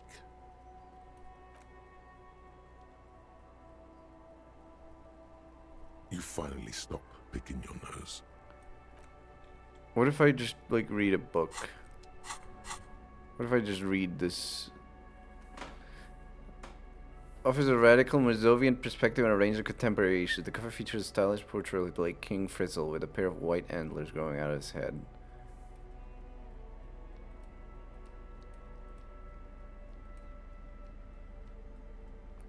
Sure, why don't we read communism? Features a large satirical portrait of the late King Frizzle. From the sides of his head, a pair of white antlers spread to the corners of the cover. Why antlers? Because white antlers are one of the symbols of communism. They represent a society in accord with the natural world and at the same time above it. A shameful way to treat a former king. Even one as underwhelming as Frizzle. Why Frizzle? Because Frizzle was incompetent, foolish, and cruel. In short, the embodiment of everything the communards wished to overthrow. It's satire, you see. Flip through the pages. To your disappointment, there aren't any full-color pictures to direct your attention. Just column after column of closely set text, interrupted occasionally by little doodles in black and white. Harry Dubois really seems like that guy who'd have only TikTok on his phone, and he'd just like endlessly scroll on it. And then he looks up and it's 3 a.m. After rifling the pages with your thumb several times, you return to the table of contents. The magazine is divided into several sections. International developments, Kunst und Kultur, and local concerns. Just inside the cover, there's also an editor's note. No. Let's put this away. Endlessly doom scroll, yeah. What about the book? Let's start. Detached prose. The author describes a scene from one of the Yugograd riots. Let's read, you know. 20s. Youths overturn motor carriages and set trash cans ablaze, while heavily armored guardsmen dash in and disperse them in a flurry of baton blows. As ethnic tensions run wild, a pair of young lovers meet each other on the street. Somehow, in the middle of all the chaos, they manage to lock arms and look into each other's eyes. What happens next? It would physically hurt you to keep reading. Are you sure? Fuck it. Do it. It can't be worse than what you've already felt. 10 more pages. They go through a somewhat awkward love affair, and in the end, they betray each other and succumb to the absurdity of Gradian life. The man becomes a lens grinder, completely abandoning his former existence. He toils through the daily drudgery at the Lenka Polyfabricate. Happiness and fulfillment have eluded him his whole life. And in the end, he has nothing to do but dedicate himself to the craft. And the woman? She spends the next several decades standing at a conveyor in a Sosnovo fish processing plant. The smell of fish guts slowly seeps into her hair and skin, as every single one of her dreams dies, one by one. Yeah, no, I had assumed they would do that, but... The memory of their short time spent together tortures the former lovers ceaselessly until the end of their lives. Years pass in solitude, their bodies growing ever more. This is terrible. As life leaves their remains between the soil sheets. Oh, please stop. Oh, please stop. You're going too fast. Good stuff. I fucking loved this. No, I didn't. Put the fucking book away. You sit on the wind-worn Think some more deep thoughts about the book. Should have read fucking communism again. You wonder how your gun is doing. Hopefully, it's okay. You're really starting to regret the poor way you handled your own sidearm. Get the hell up. The hell up, Dubois.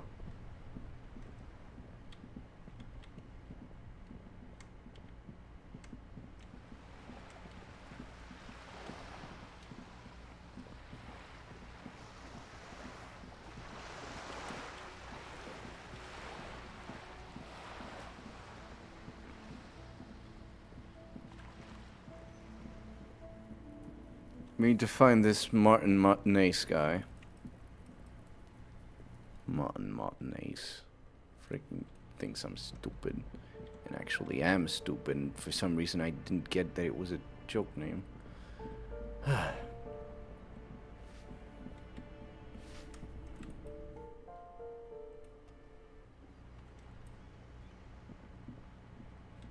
Alright. Where am I going actually? No, this is not the place. This is definitely not the place. No. I need to find apartment 28. Apartment 28. I need to go upstairs for apartment 28. Where is upstairs again? Here. Yes. Ah, there he is. Wait. I hear stuff. I perceive stuff. I hear distant traffic. Night is falling on the city. There's something else, but I didn't get it, apparently. Anyways. Gendarmerie. You found me. The young David Bowie on the balcony gives you a bright smile before taking another drag from his cigarette. It feels like a Friday. He seems to be in a good mood tonight. Isn't today a Tuesday? And his shirt is still unbuttoned. Got your hand, found the key right under that stone. Beautiful. He replies, smiling. As he looks at you, something sparkles in his eyes. So tell me, are you here to make things right again? That's what I am aiming for, yes. Beautiful. He says again. A nearby street lamp casts shadows on his chin, drawing out the slender cheekbones. I have some good news for you. My Sunday friend is visiting me tonight. I told him about you and he'd like to say hello. Step in. He's already waiting. Is it Friday tonight? It feels like Friday. Yeah, it does feel like the end of the week. Such gentle weather. Why would I want to meet your friend? Trust me, you do. Very well. I'll talk to him, but first I want to talk to you. I have so many questions. That's nice, but I don't have anything to tell you. It's my friend you're looking for, not me. He takes another drag of his unfiltered cigarette and looks around. It's getting dark, and the neighboring windows have lit up, one by one. Downstairs, a cat crosses the yard, disappearing into the bush. Besides, I've got to run. He's going to leave you alone again. That's sad. Something tells you you're never going to talk to an individual this cool or mysterious ever again. Run where? To the city. He gestures idly toward distant motorways. A man on high heels stumbles out of a basement club, music blasting over the entire district. It's chilly, and as the chemicals hit his nervous system, 1,000 shivers ripple through his body. Only if you promise that we'll talk again. It's important. We'll talk. The smoker assures you. Just not tonight. Brushing his hand through the hair. Take care, alright? Yes. He says with another disarming smile before slipping off into the night. Damn.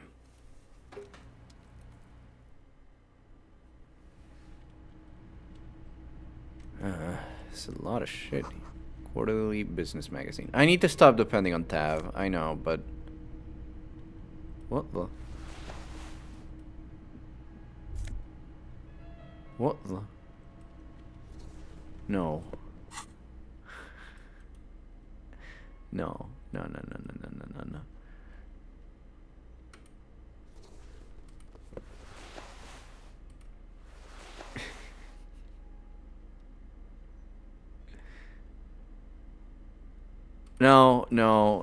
No. We are not doing this. Take that shit out. What? Wait. Logic. +1 logic. Super logical for a cop to wear this. Insensitive bachelor party vibes. Become the dragon. Become an addict in a strange bathing robe. Fuck. This is soaked up in a pot. No, stop hitting tab. Dates for open lectures at local university. Flyers for underground party. Just slide your mouse everywhere. That's how you get. Exquisite canopy bed made of metal.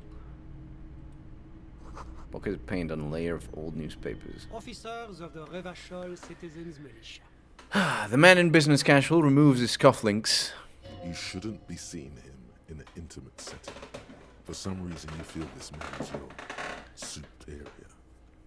Superior, but he's not in the command chain. His hands are clean and well manicured.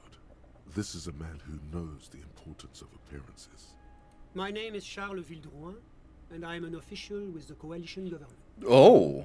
I work for the Institute of Price Stability on assignment from Sur-la-Clé. I heard you talking to my friend outside. Very good. Super.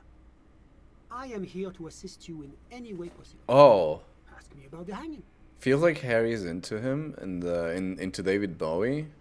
I mean, maybe. Who wouldn't be? But I think that whole infatuation, I'm gonna say, was more like, man, this guy is really fucking cool than anything else. In that particular context, at least. There's like, it's like some infatuation. Like, it's fascinating, yeah? No, first ask an innocuous personal question to get the interview off on the right foot. Yes, make it clear you're the one setting the terms here. Yeah, let's fuck with him. Who does he think he is? Assisting you? Before we get to that, tell me where you got this beautiful silk robe from. Oh, we got it from an atelier in the East Delta Commerce Center. Personally, I think it's a little culturally insensitive, but the material is great. Sadly, the shop is now out of business. That's really all I can tell you about it. Forms a little rooftop with his fingers. Cold air sweeps in from the balcony. Didn't work at all. What was that? You were supposed to fuck with him, not compliment the decor.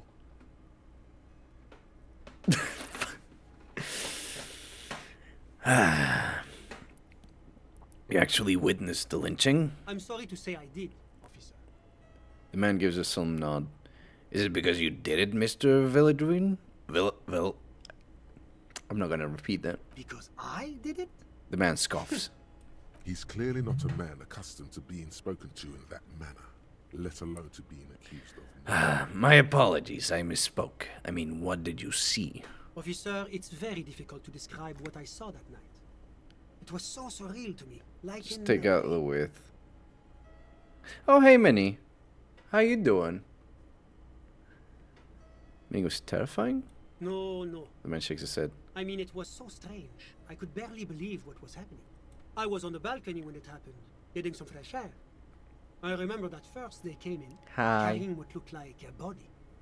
And then I saw all the surrounding windows go dead, one by one. That's when I understood.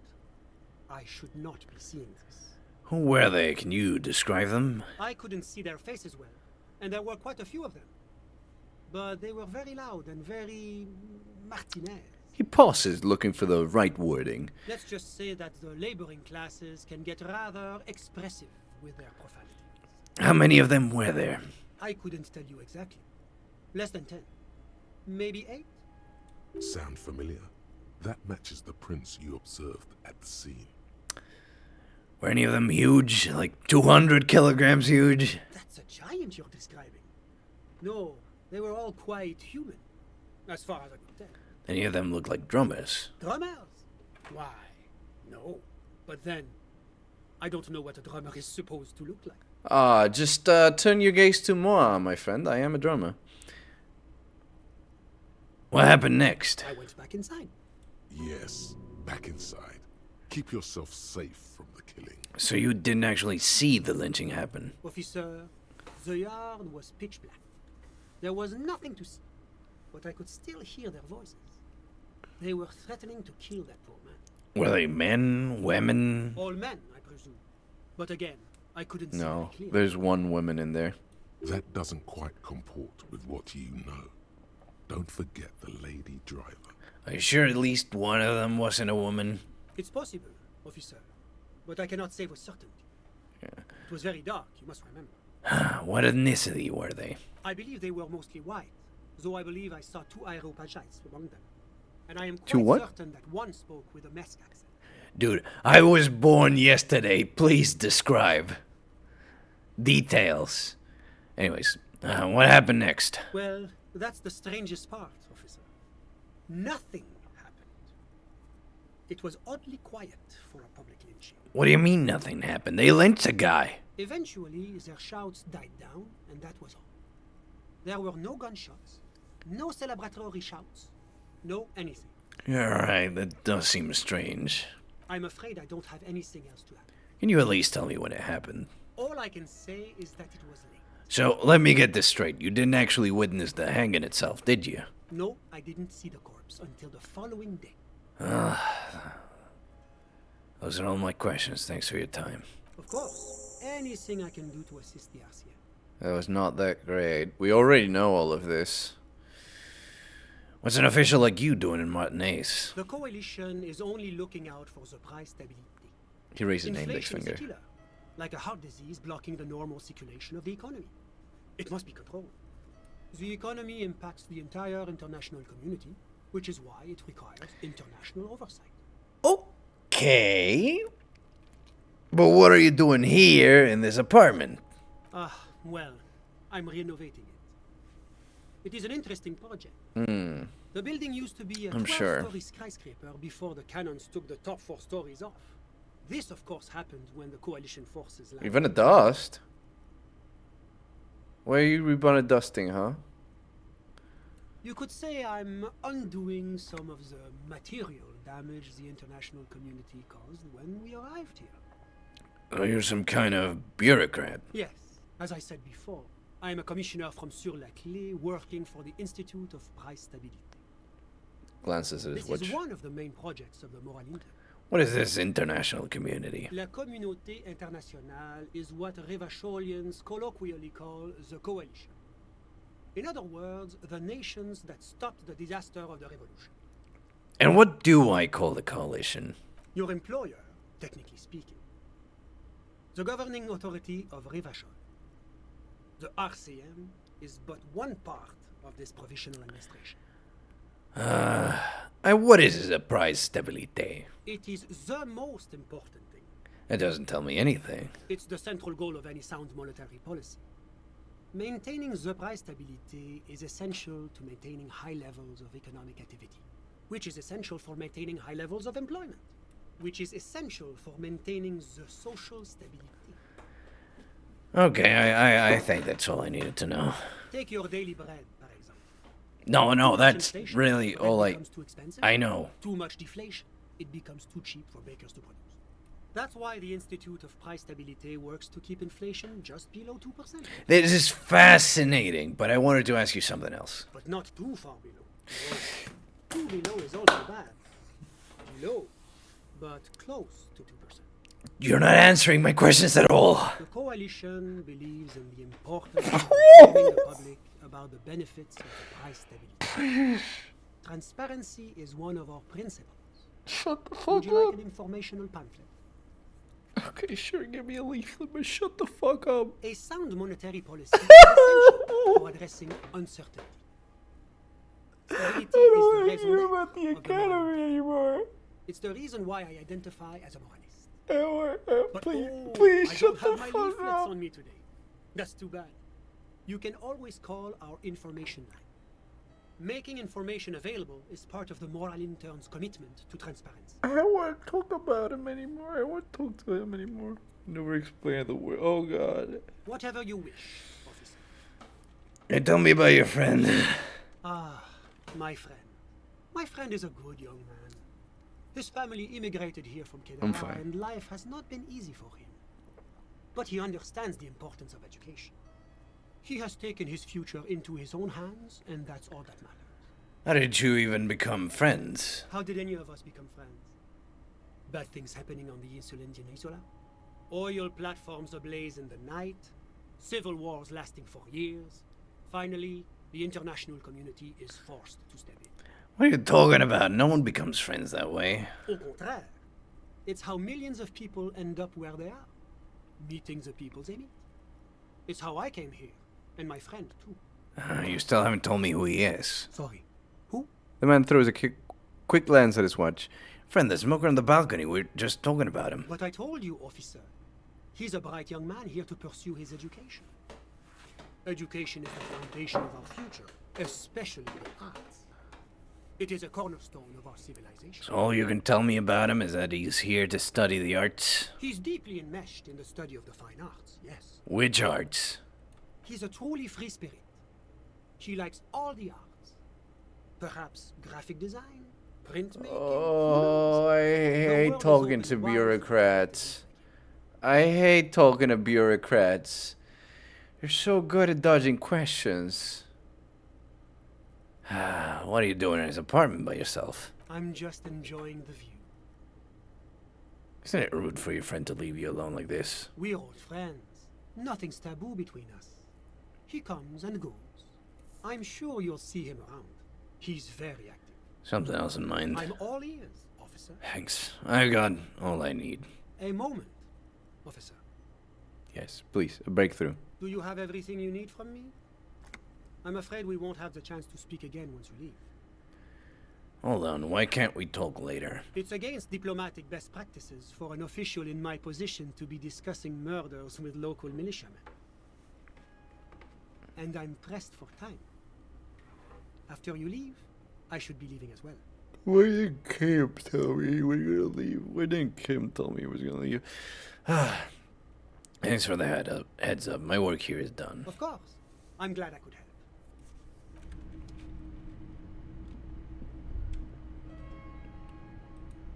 Expensive men's perfume lingers in the air. All photo of the same apartment. Dated the year 01. Well, that did frick all. At least Wednesday morning is we're gonna open the new area, but god damn, this sucks. Whoever lives here isn't home. Voices from within, sing along to some buoyant dance track.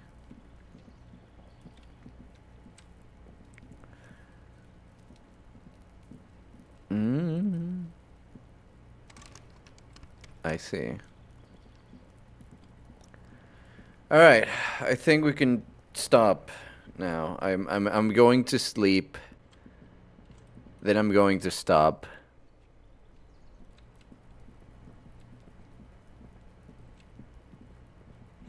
Not much more I can do without Kim and without access to the new area, unfortunately. Right? Like, what's the main case stuff right now?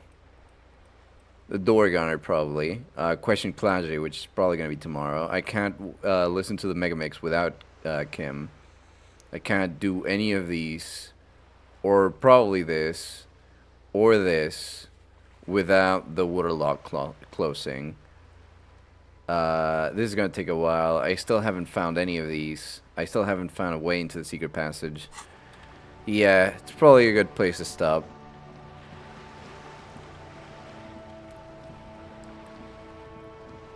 But we did clear a lot of stuff, though. We did clear a lot of stuff. It's not a bad thing what we got here.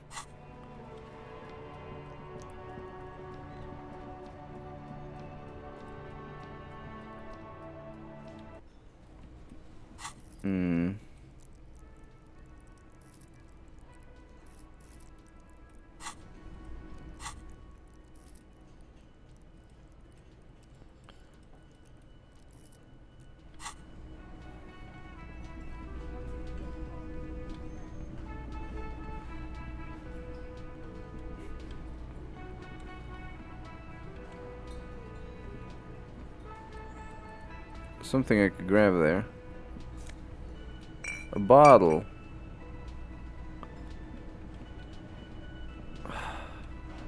No karaoke.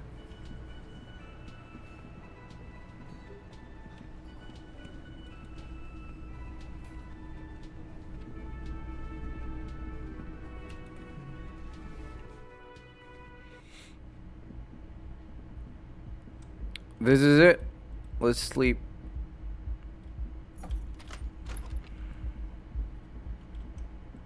The bed is still cold from the broken window, and not too inviting.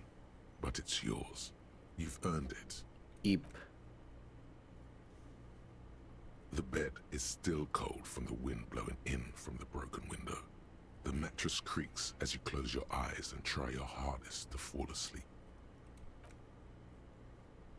I would have probably gone for even longer. Here we are again, my broken bug. Oh, the limbic system. Waves are coming, carrying you away.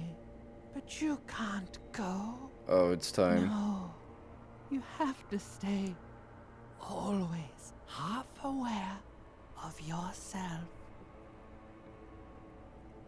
It takes 2 streams to do a day of this game. This is gonna take a couple streams. You're not cooperating, brother man. Why? It's your disgusting body. Even through your sleep, you feel a vague discomfort suffusing it. Your belly and your sides are unpleasantly tender. You wish you could curl up into a fetal ball of safety. But you cannot, because of the pain. The bread? What'd the bread do to me? And there's a lot of it, ever present in your organs. It's like every one of them has their own nasty song to sing. Every cell in your body is moaning in agony, asking, what did we ever do to you? I'm sorry, cells. It's all me. It's my fault. Now, you're finally thinking about something other than yourself. Let's see how far that'll get you. These are my just desserts. I will endure this pain with dignity. There's no dignity here. Only reflections of your body mass. Flashes of the day. You keep coming back to yourself in the mirror. But why? To admire all your accomplishments? No, to fix the sink. It's really annoying. Yeah, anyways, as I was saying, I would have been here for longer probably if it wasn't for the fact that I started an hour late.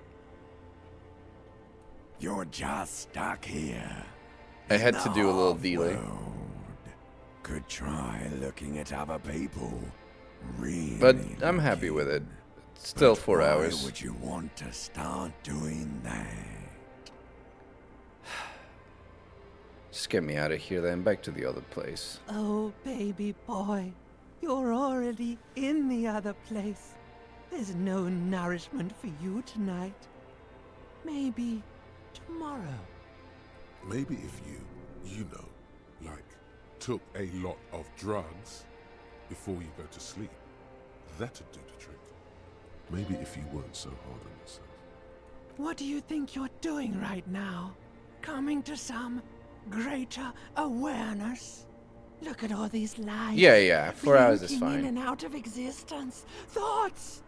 You're just pretending that you're asleep. But I need to pick up the pace, like I said. While the world goes on without you. Like, on these long games, I have to at least go for 3-hour streams whenever I play these games. At least. And 4 is an ideal time. Let it. Let it. But it never seems to let you go, does it? Time to rise and wipe that shining sweat off as best you can. Gather your bearings. Rock and roll. But nice.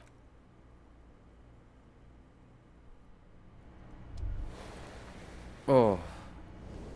Oh, yeah.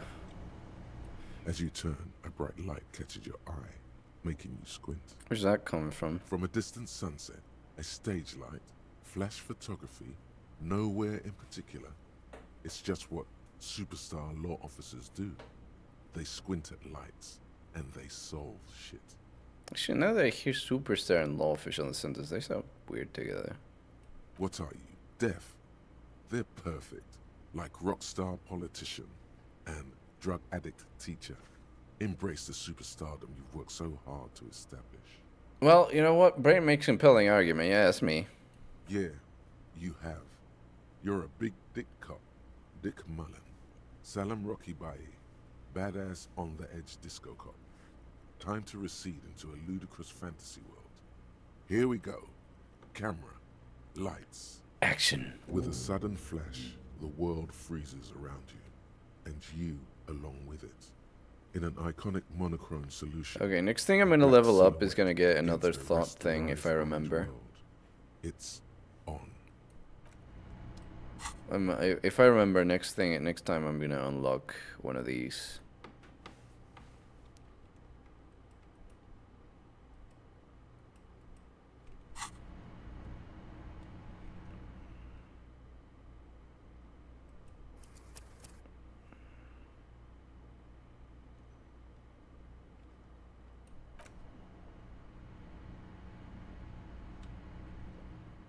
All right.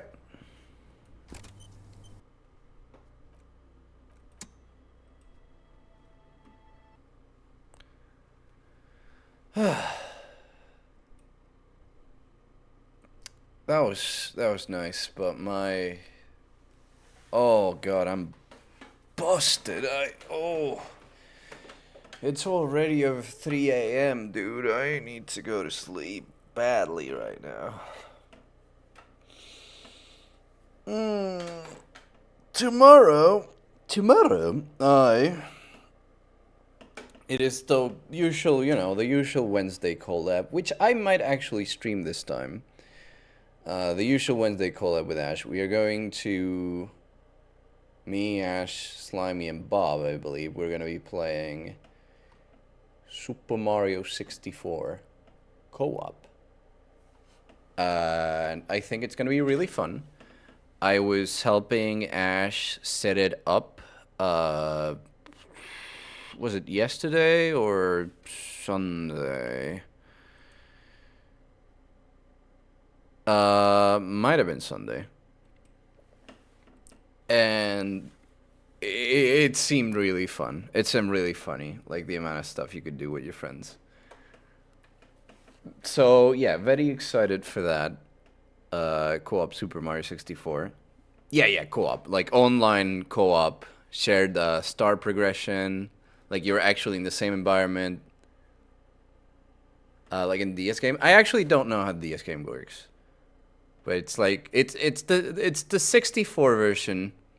You can like play as different characters, but they don't have different like skills or anything. They're just like reskins. I'm playing Toadette.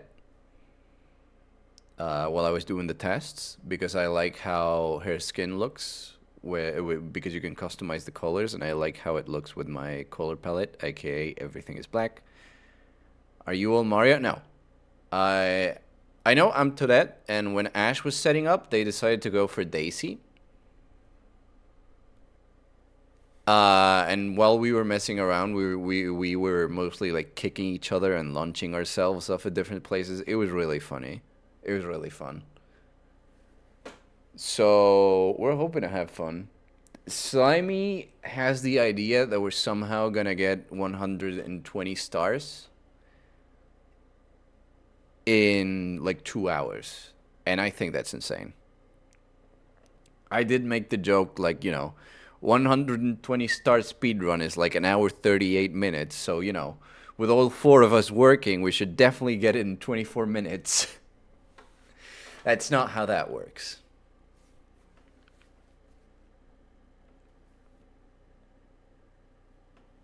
So, yeah. I might stream it tomorrow. If not, you can always go to Ash's stream to catch up. And if I don't see you, I'll probably see you on Thursday with some more Dragon's Dogma. And then hopefully Friday with some The Evil Within. And if I don't see you, I don't know what to say, man. I try, okay? Anyways, I'll see you all tomorrow, people. Have a good one. I need to pass out right now. Actually, I need to pass out 10 minutes ago. Goodbye!